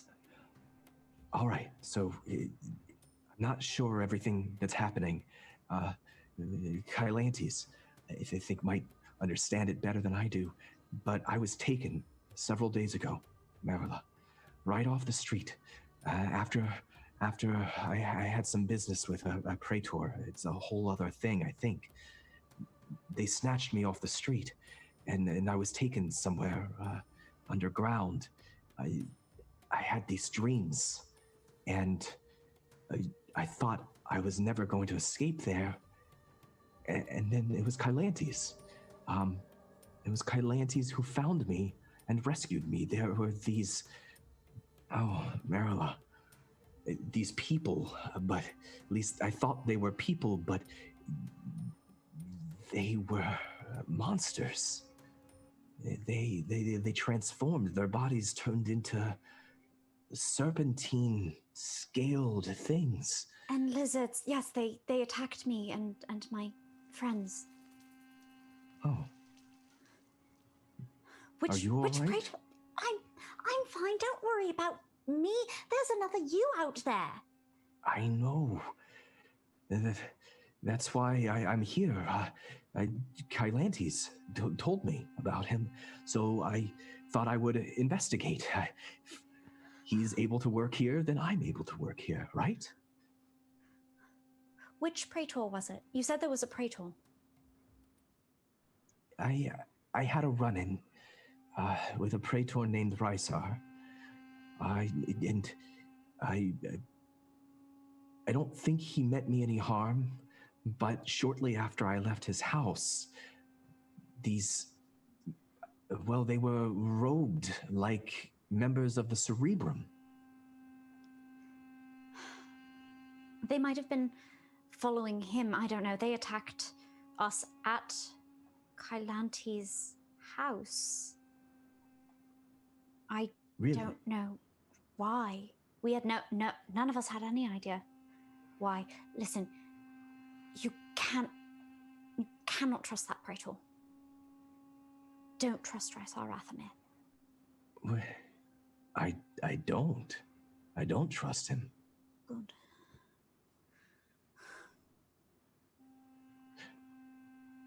So,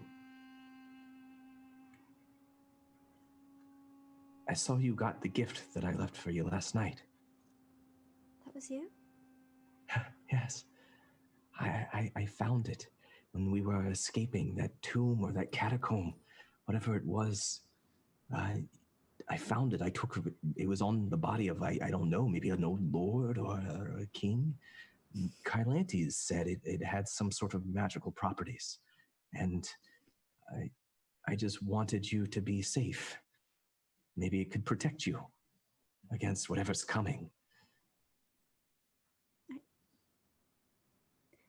I missed you, you know. I thought I met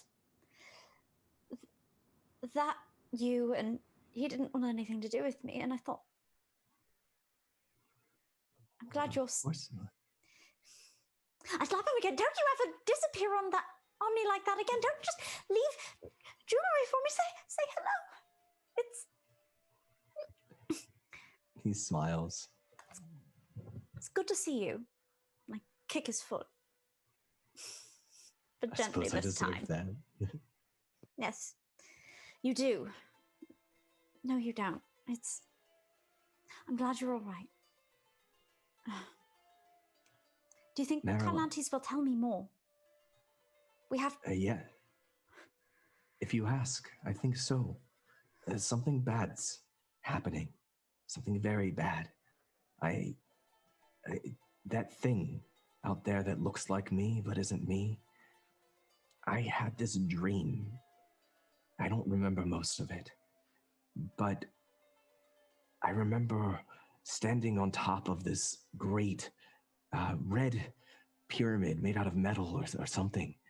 And there was this egg on top of the pyramid. And I swear, Marilla, I watched the egg hatch. And I saw in that egg myself, my own face.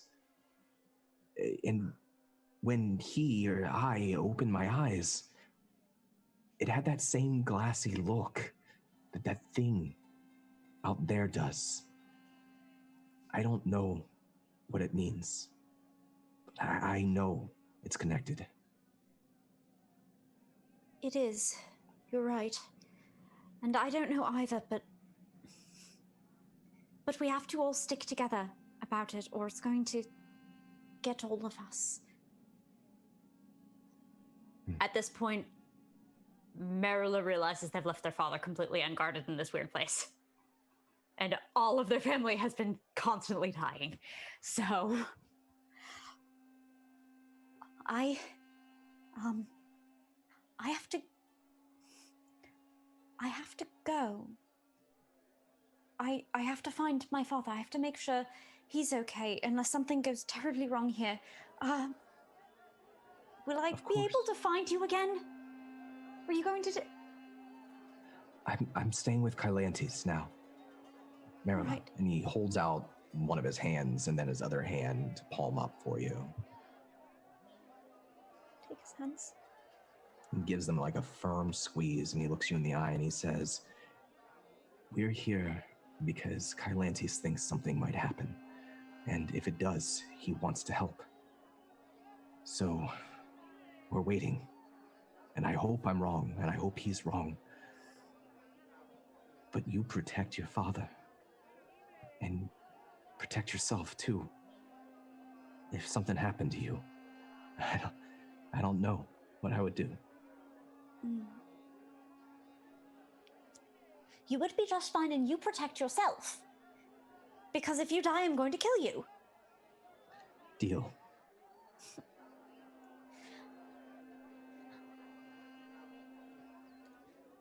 And Meredith runs off. He kind of coughs and clears his throat, and you run off, and he disappears back into the center, and you head back and quickly out of the maze, guided by the help. Bird spot where right. Lord Lucius is. I find him now. Let's bring in and connect Kronkwall and then Rysar. Kronkwall, you headed into the maze first. What's Kronkwall's goal as he heads into the maze? What's he doing? What's his activity? I believe he's wandering around looking for Akasha. He doesn't really have a goal besides look for Akasha at this moment. Sure. And then, yeah, I think that's what he's doing. Then let's say that you happen to find Akasha as her grandfather is leading her out of the maze, and you see her at the end of this long corridor of greenery. Ooh. Hello, Akasha. Hello again, Tortle. Grandfather, do you remember Kronkwall? Hello. Hello there, Kronkwall. I'm glad that Akasha is making such interesting and fun friends. Thank you. I'm glad Akasha still has interesting and fun family. Thank you. I'm glad I found you, Akasha. I just scared a child. I didn't mean to. So seeing as we're closely acquainted and can be easily connected, I think it would be best if you tried the opposite of scaring children, because it's not good for me running for office. Right, they asked me to. They said, could you be scary for my brother? And then I said, well, I'll try. And then I scared them. I roared a vicious roar. And then they ran off. I feel shame. Well, don't do that. Like, don't. No bad feeling. But you could,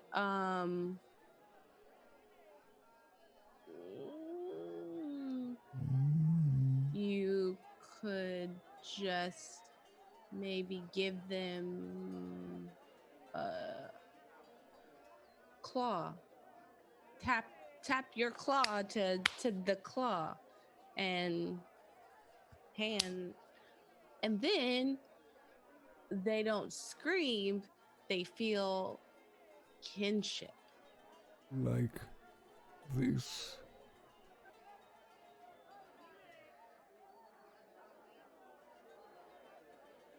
Oh.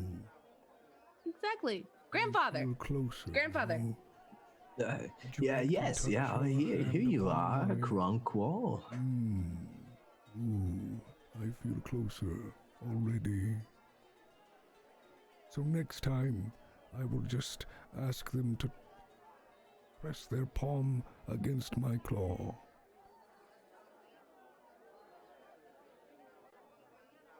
Yes. Okay. That will be so much more They were beneficial. They were already holding my claw, so it would be, I would stop them and then hold up my other to then touch our claws together. Or does it already count because we were already touching claws? Only one claw. Two makes it not okay. But one.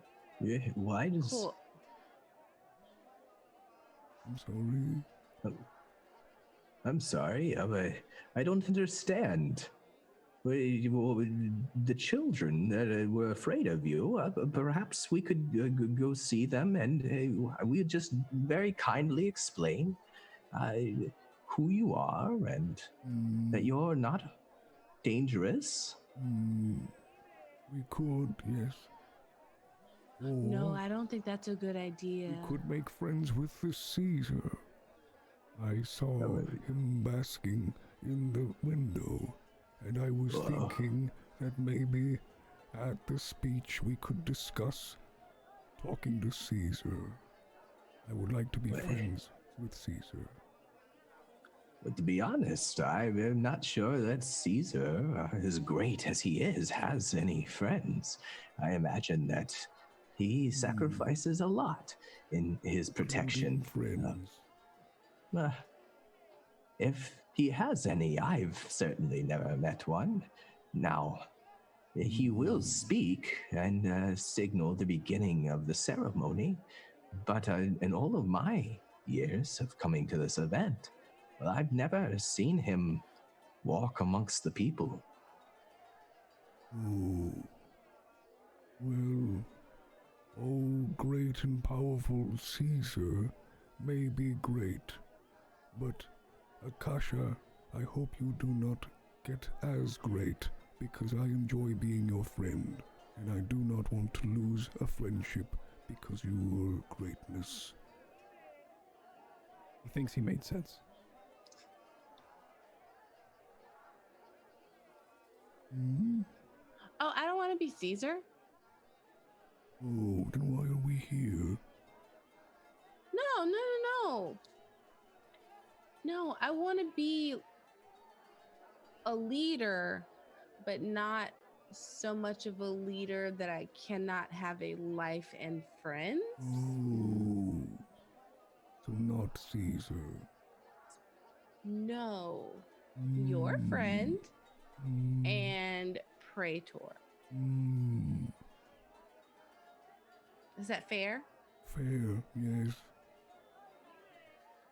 Why do you care about Caesar? Because I'm interested in the greatness that is such. Why we all are so happy to bow down to one who never shows their face. They must be wonderful. Wouldn't you agree? If we've never seen someone, why do we believe in someone? And as far as I can tell, I am the only turtle who's ever seen this maze, and I think I'd like to keep seeing things until I have a worthy story to bring back to my brood. And I think meeting the Caesar would top it all. Wouldn't you agree?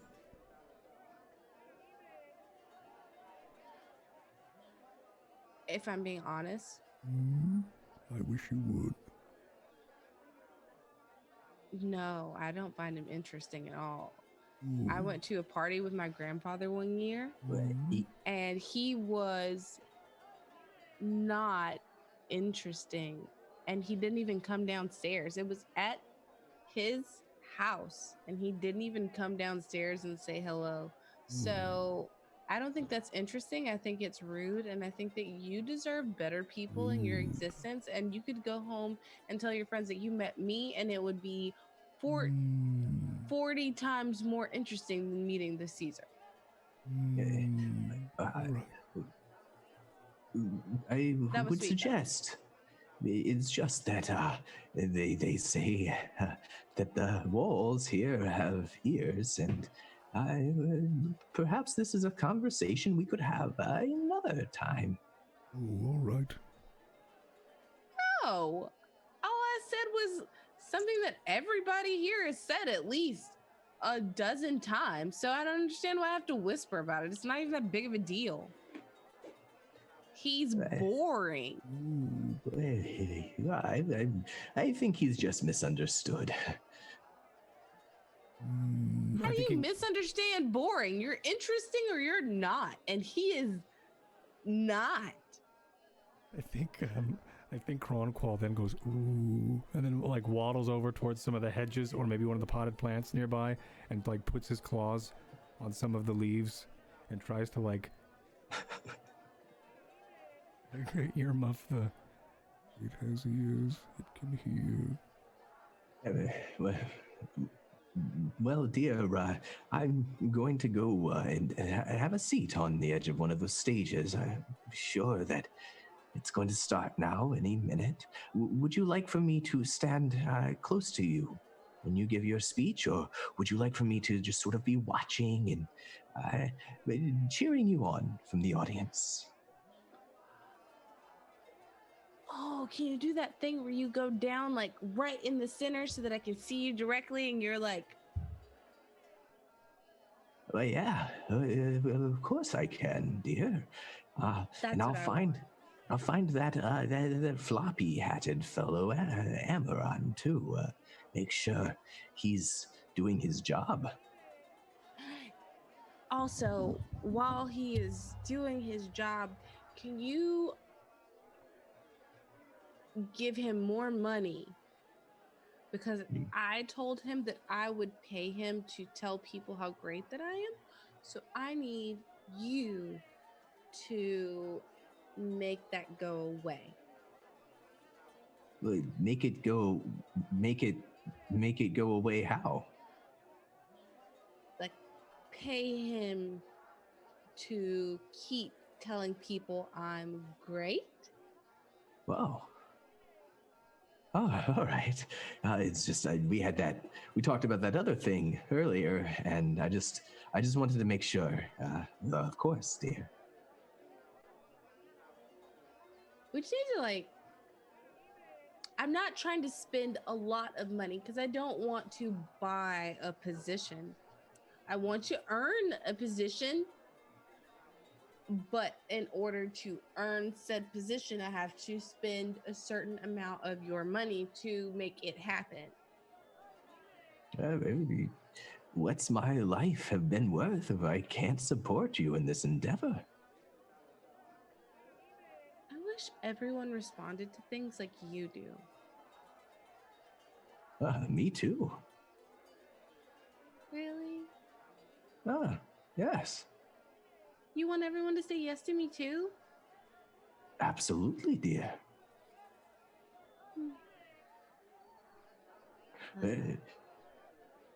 I'm going to go into my spot and I'll find that fellow too. Kronqual, it was nice to see you again. Stop by any time. I've got all kinds of food at the house. You're welcome to share. Grandfather, show me the thing. Which one? Oh, or when you're...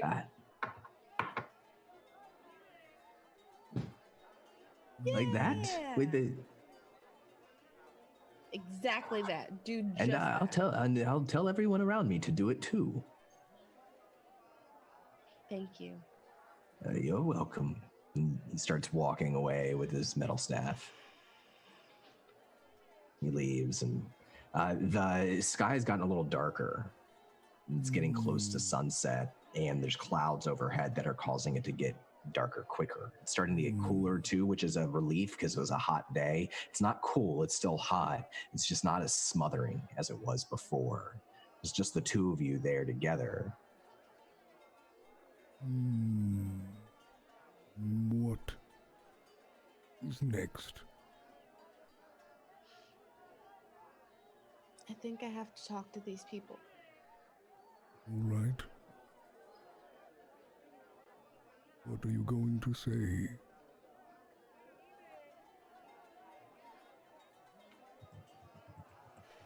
Hopefully something that matters. I'm sure whatever you say will matter, because you care for the people. And you have shown this before.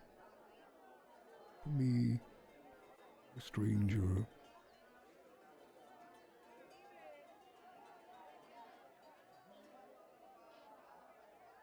Okay, I think I can do this.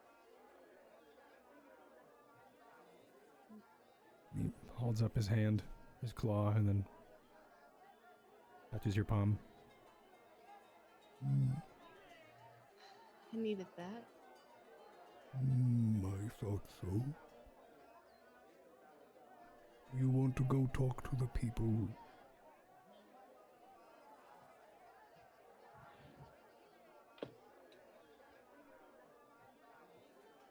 You want to walk around in the hedge maze?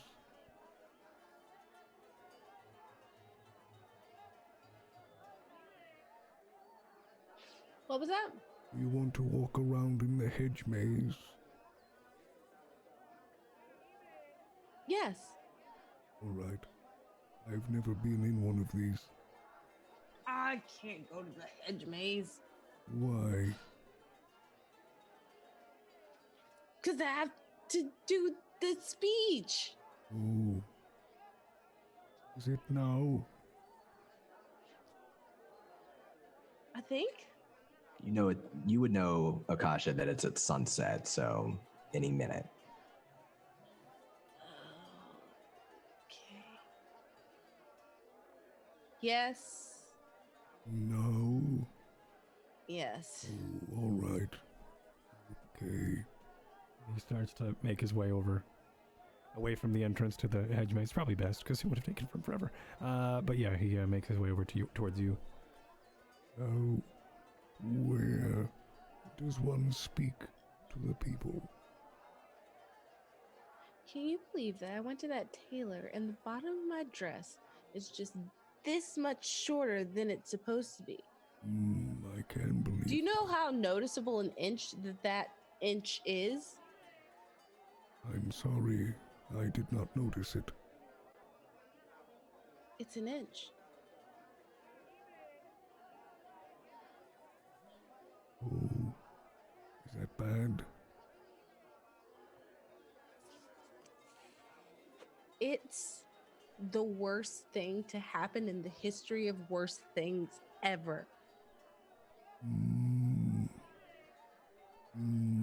But you look great in it.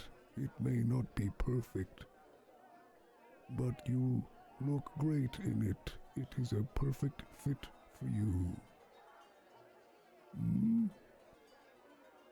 Do you ever not know what to say? No. Do you ever say the wrong thing, the thing that's not the good thing? Do you ever just say the thing that's like, no, it's terrible? I try to be positive. When you are as old as I, sometimes it's just best to let things happen and find the sun that rises each morning, no matter how dark the night gets. You're really good at this. What? Just being a friend. You are a good friend as well. I'm not, but thank you. Let's go talk to the people.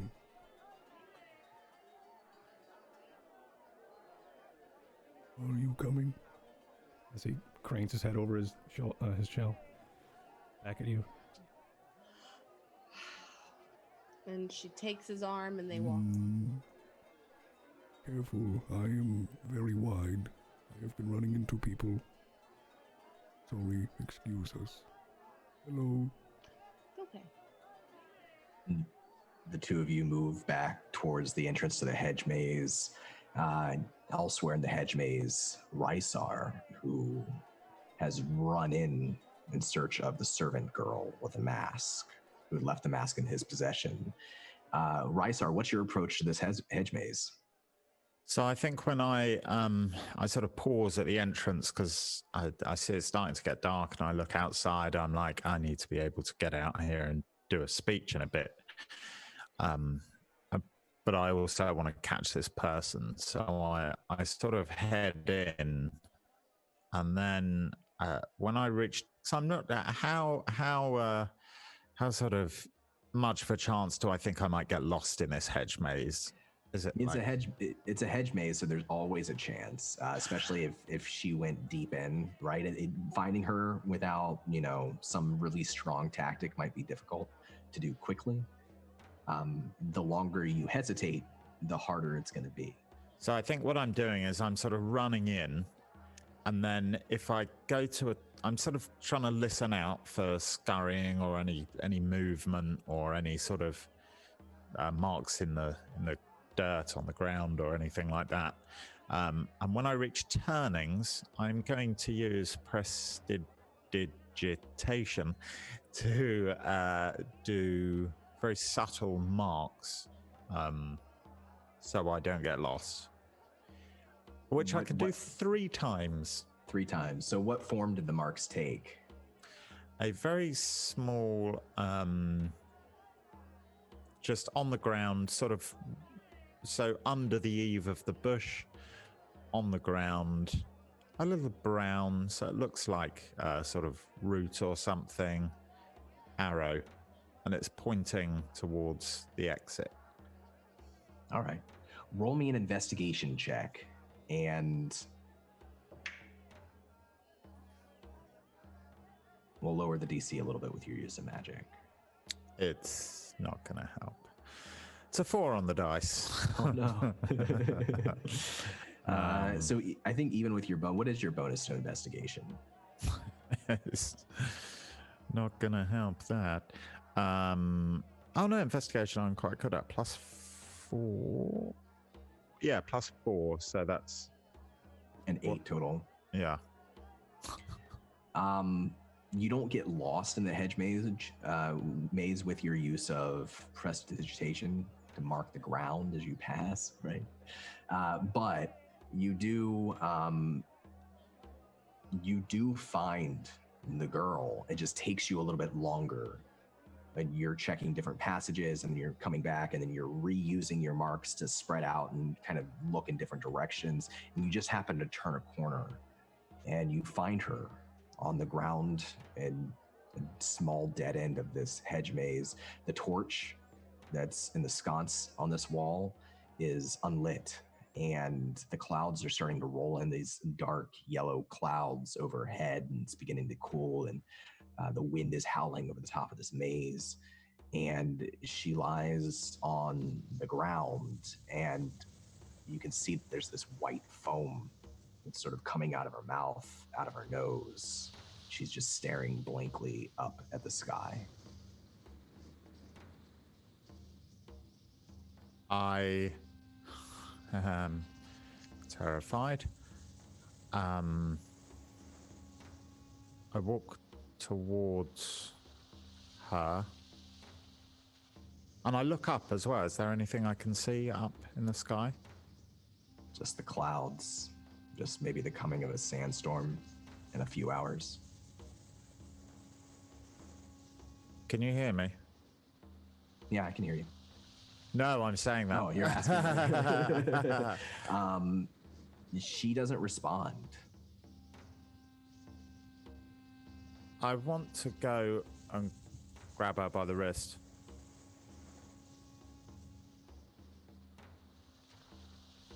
Doesn't respond, doesn't move.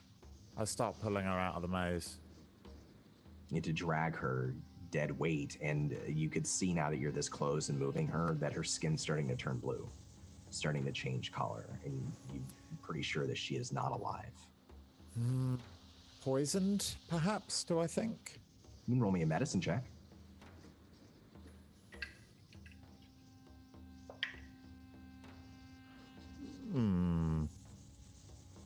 Not too shabby. That is a medicine 17.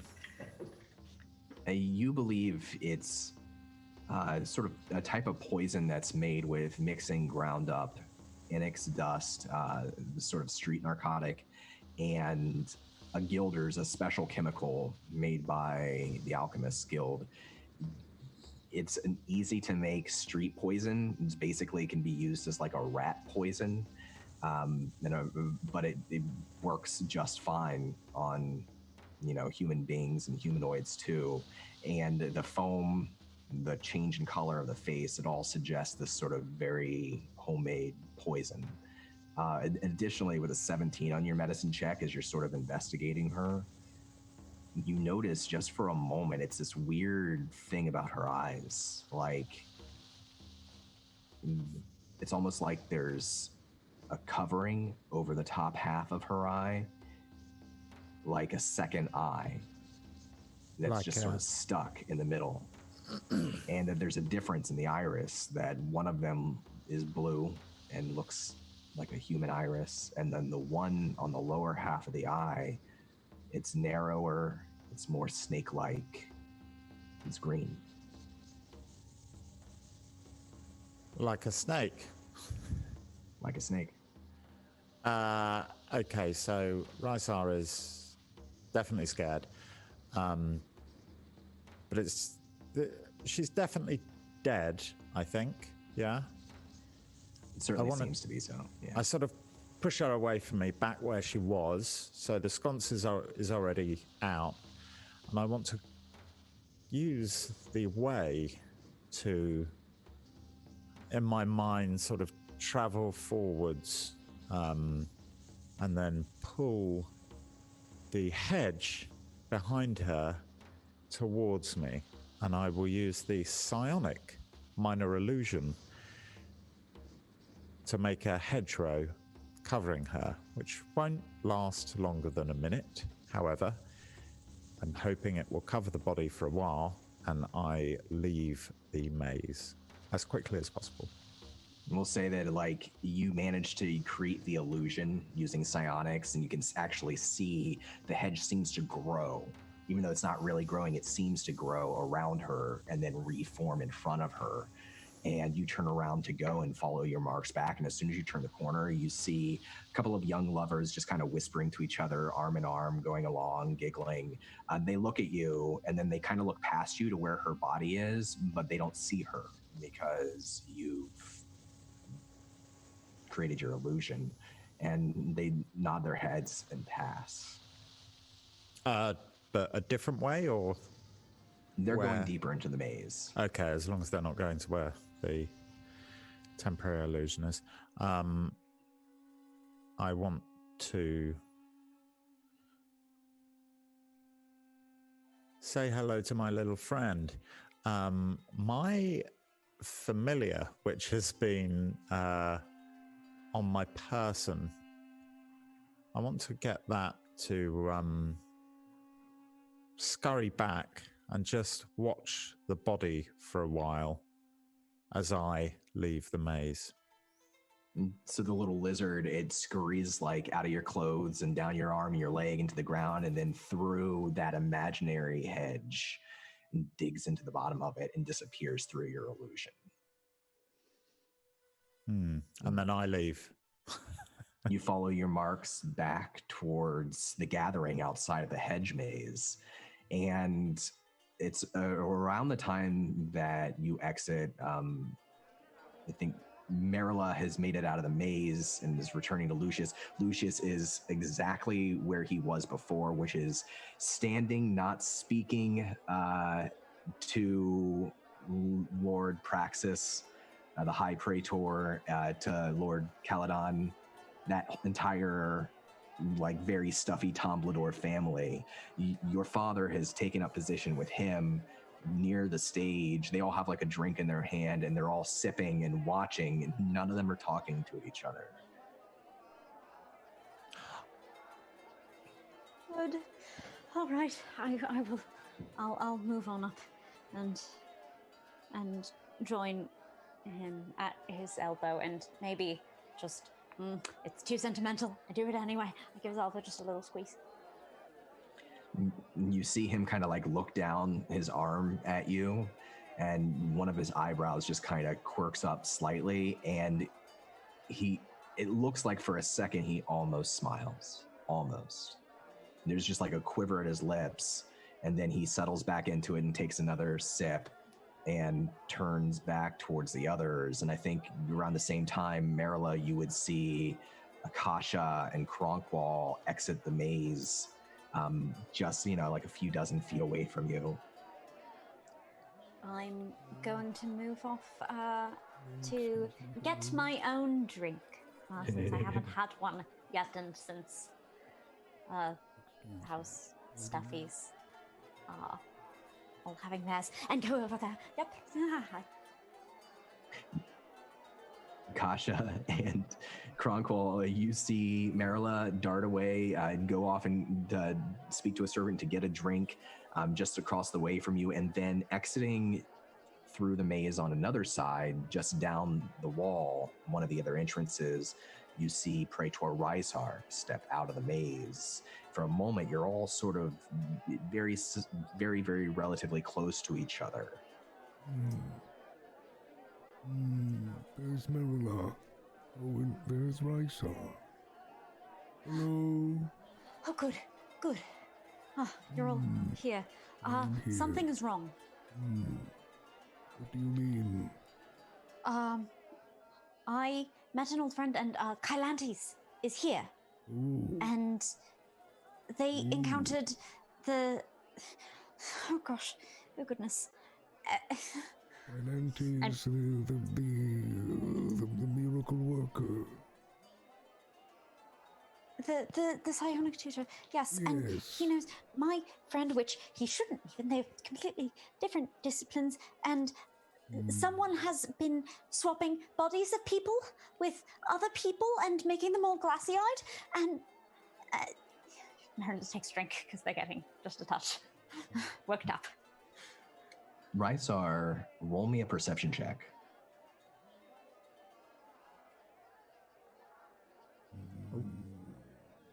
Changing people? Glassy-eyed. Not great. Not terrible. It's Rysar's political career. That is 16. 16. Rysar, as Marilla is speaking of Kylantes in the Hedge Maze, something's wrong. You happen just to, on a hunch, you kind of glance over towards the gate, the front gate.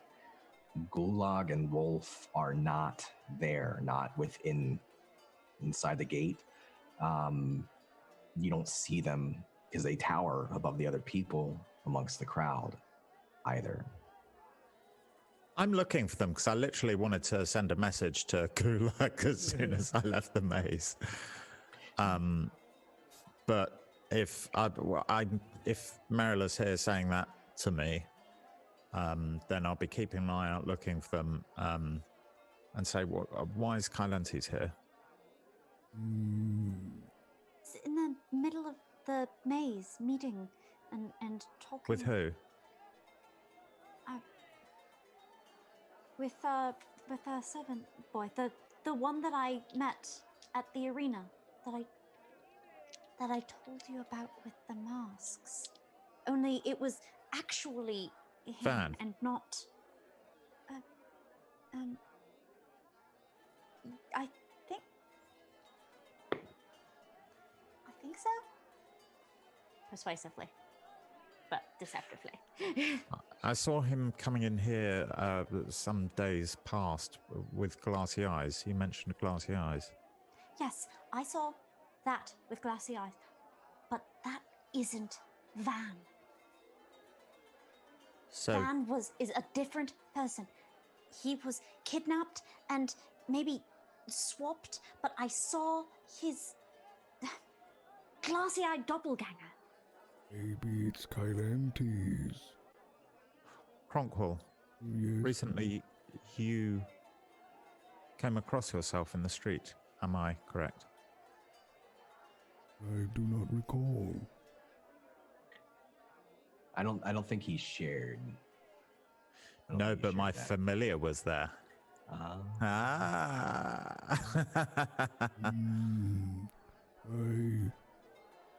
I do not know what you're talking about. Why? I look at Cronkwall's eyes. Okay. Yeah. Cronkwall, roll me a check. Rysar, roll me an insight check. Come on. I possibly roll Arcana, because I'm also Yeah. curious and there's some sort of... Yeah, absolutely. Did you say insight or investigation, please? Insight. Please. Insight. Would be a 16. 14. 16. 15 Arcana. Obviously, what he's saying doesn't add up, but he seems earnest. And when you check his eyes, Rysar, you don't see anything out of the ordinary. Marilla, there is magic here. There's little pieces of magic everywhere. In the flowers in the garden, in the hedge maze, some of the praetors here, Rysar has a piece of magic that is given to him by Caesar. There's a great magic. You can just feel the energy from the palace itself. Cronkwall appears void of any magic.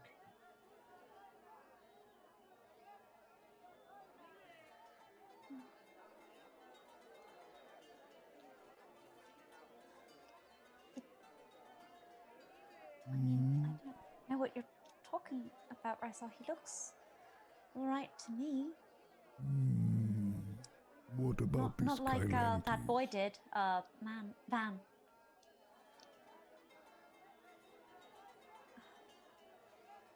But Kylantes can help. I'm just worried this is... I look back to the locked gate that puts us in a kill box. And back to the group. What about... So you're saying that this glassy-eyed van is in the maze with Kylantes? No. The glassy-eyed Van, I don't know where he is at all. I saw him here tonight, but I haven't seen him since. So that the real van is alive? Yes.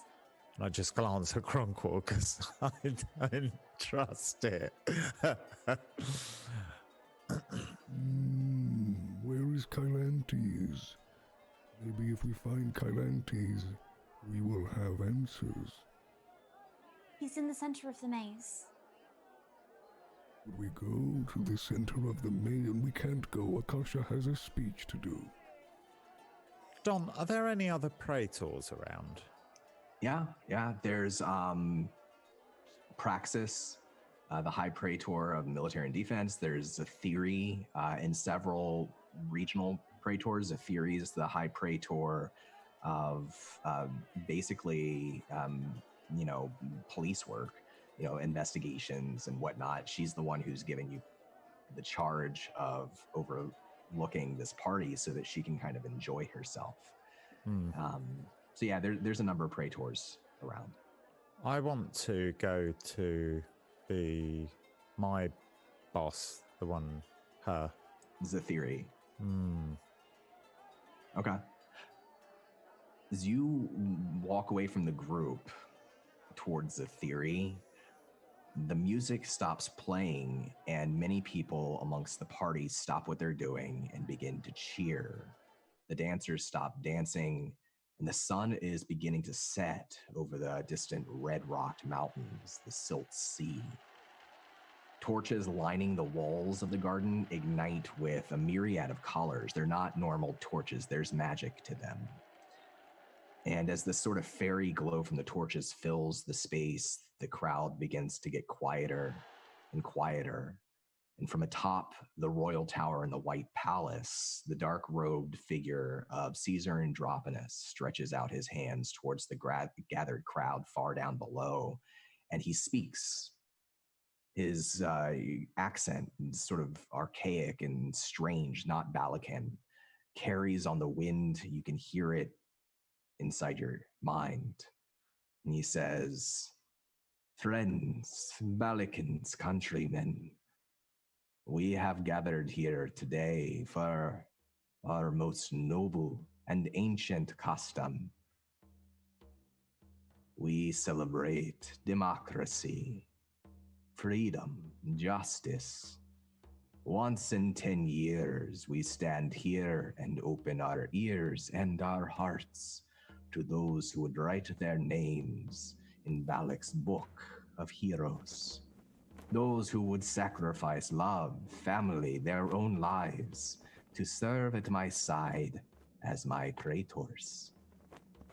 And soon we will continue the dance and the song. We will eat and be merry. But first, the time has finally come. Step forward, those who would promise to challenge for the rank of praetor and take your place on the stage." And the crowd parts. There's a marble stage that lights up with more of these magical torches of various colors.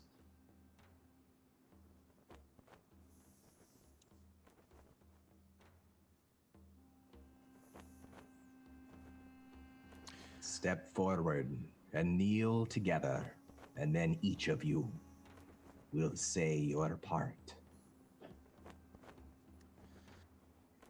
Rysar's ever the stickler for etiquette, so we'll sort of wait for Akasha to go first.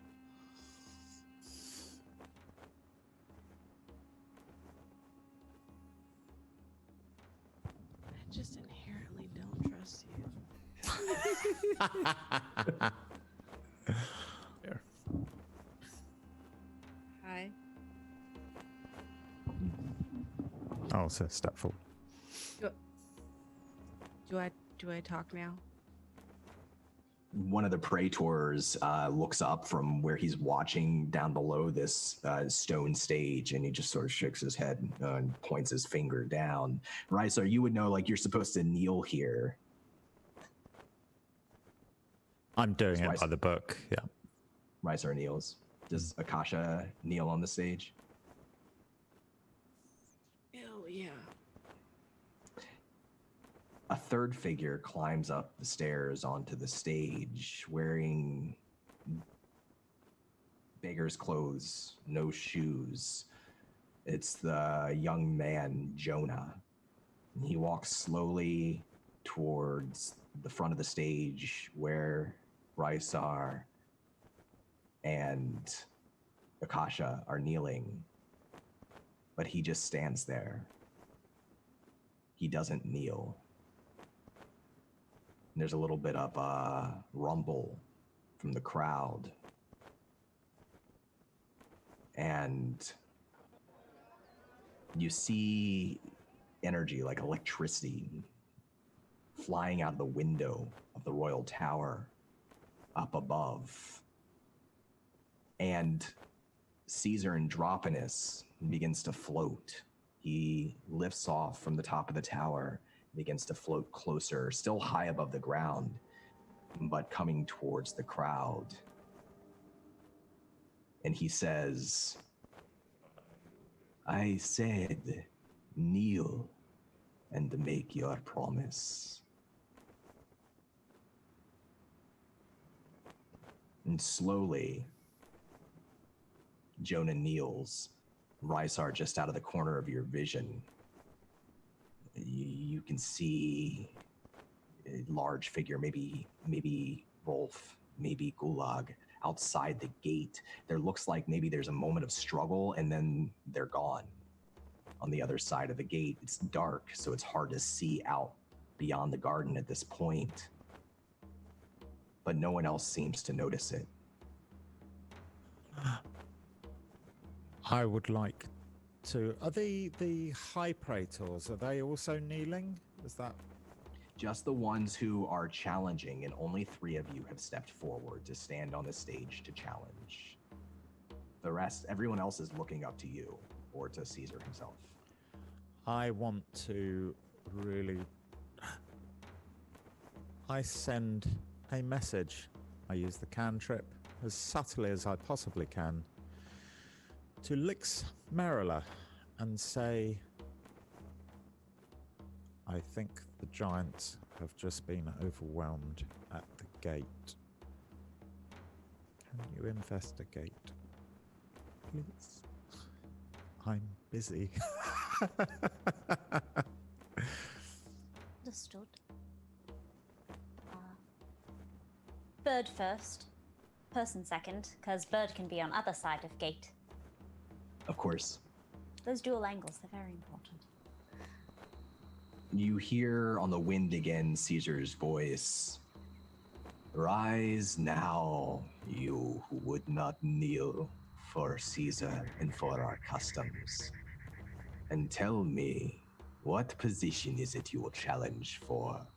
And what makes you so worthy to serve the city of Balic at my side?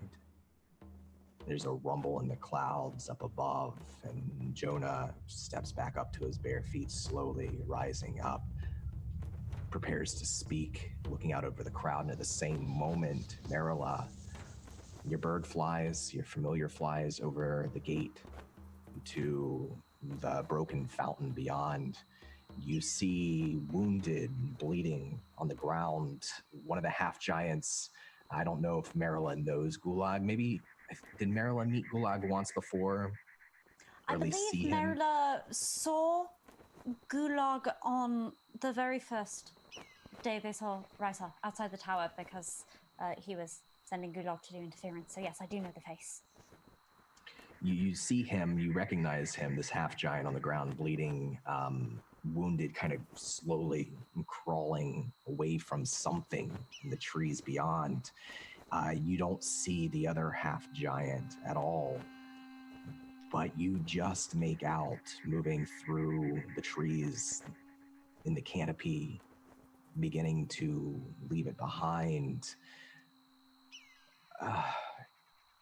The reptilian creature this sort of resembles a beetle, but is much larger, nearly the size of a house. The Gage, the 3-tentacled monster that you saw fight in the Criterion, with a hard orange shell and many legs, crawling out of the woods. And you see its 6 eyes twitch upward as its head extends from the back of its shell, and its eyes look up at your bird in the sky, and it continues to skitter forth towards the gate. But that's where we're going to stop our story for tonight. I'm terrified. This is fine. Everything's fine. No negative repercussions whatsoever. Nope, none at all. Yay. Awesome. So we'll do next week.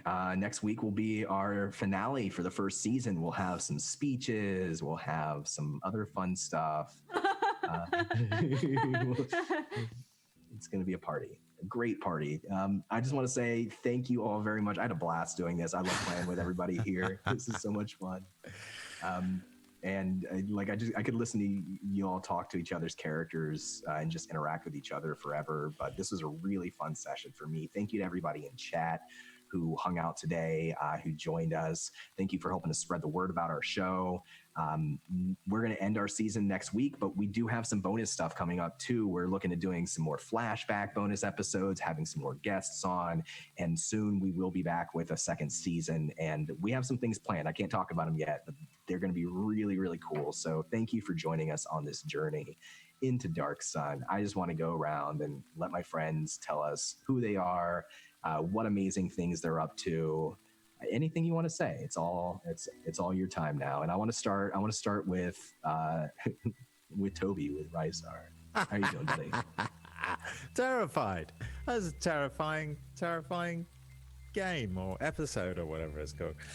I want to thank you, Don. I want to thank my fellow players. I want to thank Level Up Dice for providing these wonderful dice.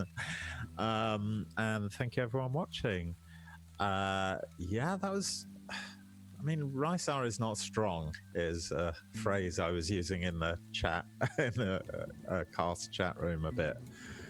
He's flimsy. I'm sort of constantly I sort of charge into danger, thinking I've got the might of the city on my side, and then I realize I'm just a weak-ass elf.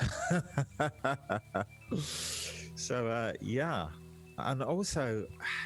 I'm a creature of etiquette. I'm like, should I tell someone about this? Or I wouldn't want to, it's not my place to speak. I'll just let the Gage attack. I'm sure it'll be fine.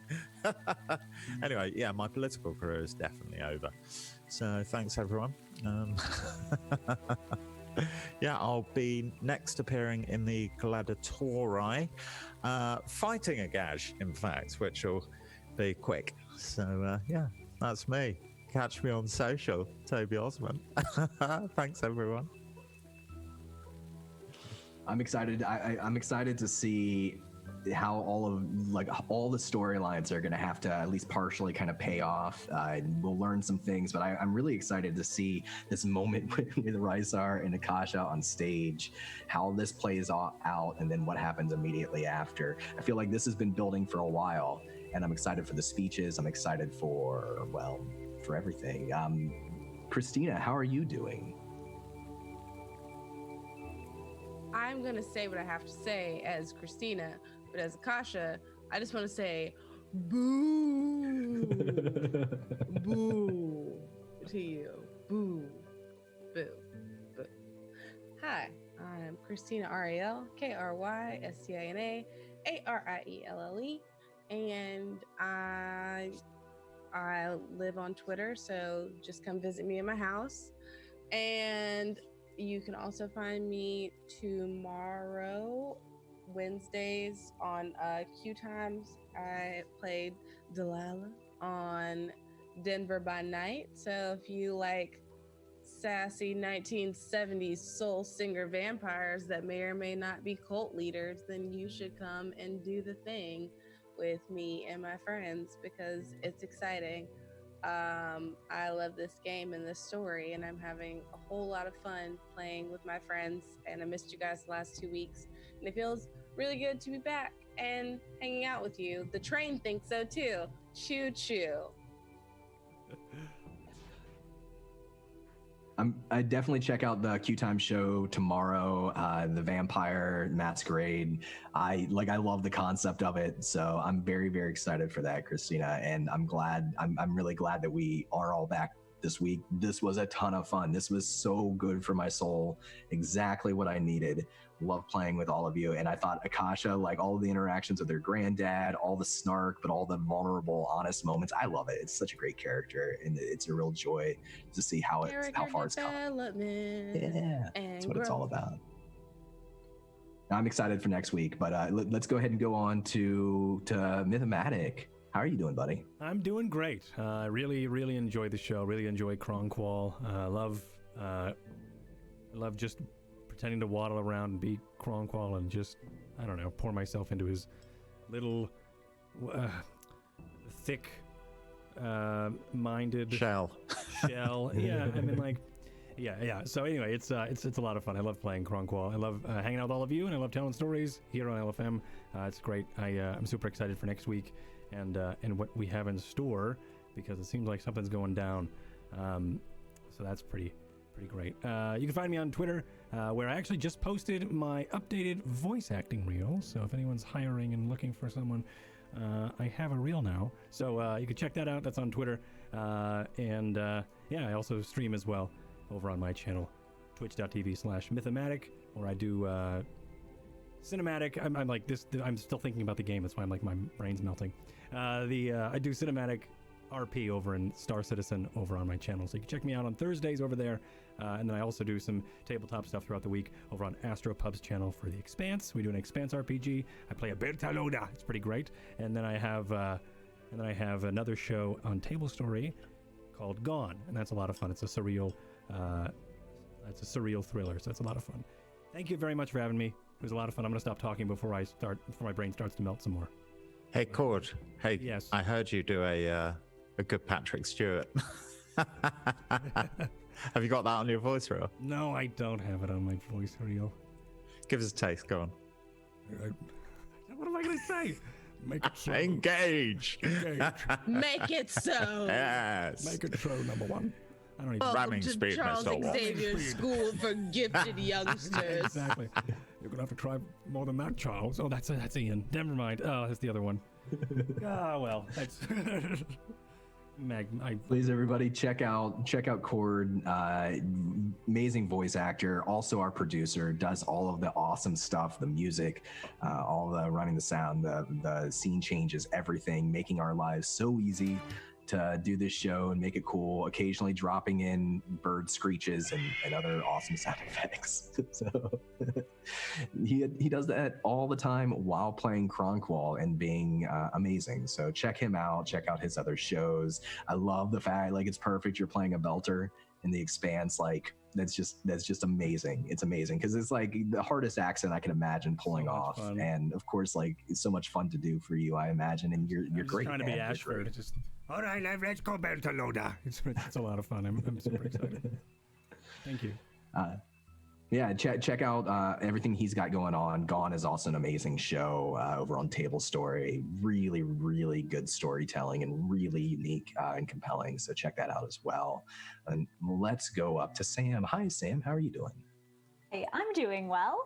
I think I'm doing better than poor Marilla, who did very gamely try the, like, work-life balance or family / shenanigans and conspiracy balance. They're working on it. But when I'm not being a slightly overwhelmed patrician, you can catch me on Twitter at Tchaikovsky, ChaikovSky. You can catch me on Fridays from 4 to 7 p.m. for Friday Fly Day. I play in No Man's Sky co-op with game designer Jason Mills. You can also catch me on Clear Skies, the Star Trek Adventures RPG I do with the Streampunks on Q Times. That's Mondays from 6:30 to 9:30 PDT. And we have just wrapped the Twitch D&D Season 1 of A Darkened Wish, but Season 2 is coming. So you can check that out on YouTube and stay tuned for more stuff soon. I thought Marilla did a great job today of mingling, right? That was their thing. It's like, there's so many people to talk to, there's so much going on, and they did it. They really, really did. There are like 6 other people that I want to talk to that I'm really excited about. There's a lot going on, but also there's a lot going on. I don't know if you know this, but like, there's a Gauge out there. Bad news. It's bad news. No, you know what? Never mind. It's fine. It'll be don't fine. Even worry about it. It'll be fine. This is where I'll tell you all that you level up before next session. Before we go into our finale, you are level 5, which is a very good. It's much better than level 4. Why do we need that? Why do we need it? What? No reason. that was it's the Gauge. You know? Yeah, it's the Gauge. And the speeches. Yeah. So, but all of these people are amazing. I love getting to play with y'all. And next week is going to be a ton of fun. Please, if you got to check this out tonight live, or if you watched it on YouTube or on VOD, thank you very much. Folks who watch us on YouTube, please let us know what you think. We love to hear your response and your reaction. It's been so kind. It makes it all worth doing. So definitely be here next week live if you can, Tuesday at 8 p.m. Eastern Standard Time, 5 p.m. Pacific Time, and it's going to be a good time. In the meantime, please, mods. You don't sound convinced with that. No, I have a whole list of things. Yeah, I think it's going to be a good time. I'm going to have a lot of fun next week. Moderators, thank you so much for all the help you do in chat, keeping our chat safe. Thank you to our sponsors who make this all possible: Level Up Dice, Wormwood Gaming, Dark Dice, amazing creators, and I'm very proud that we get to be a part and related to them. And I'm just excited for everything we've got going on in the future. In the meantime, everybody stay safe this week. Enjoy some good stories. We'll be here next week waiting for you. Have a good night.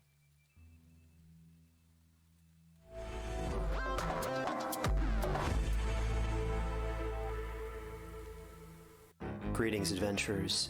Today we're excited to introduce you to a new story, Dark Dice, a horror podcast that blurs the line between actual play and audio drama, where the story is determined by the roll of the dice. 6 adventurers embark on a journey into the ruinous domain of the Nameless God. They will never be the same again. One of the players is not what they seem after a doppelganger, a creature that can assume the form and voice of whatever it kills, infiltrates the team. As the players are picked off and replaced one at a time, can they figure out who the monster is before it's too late? Can you? In addition to a full-blown fantasy soundtrack with over 30 live medieval instruments and a 40-person choir, sound effects further enhance the story. Here's a quick example of what that sounds like. The shambler with the jar of liquid inside of him. Soren Arkwright let loose an arrow that cracked the glass, passing through the spine of the creature. The shambler still managed to maintain its forward momentum, but stumbled as it eagerly tried to bite and swipe at Soren, landing near his feet. As Rowena struck the shambling creature near Soren, she shattered the canister in its stomach, sending its liquid contents spilling to the ground. With a rush of liquid, the small fetus fell too, twitching and moving toward Rowena. I'm gonna punt you. Rowena launched the fetus into the mouth of the mimic with a kick. So if you dare, gamble your sanity and subscribe to Dark Dice however you listen to podcasts, or on Spotify. Dark Dice can also be streamed at darkdicepod.com.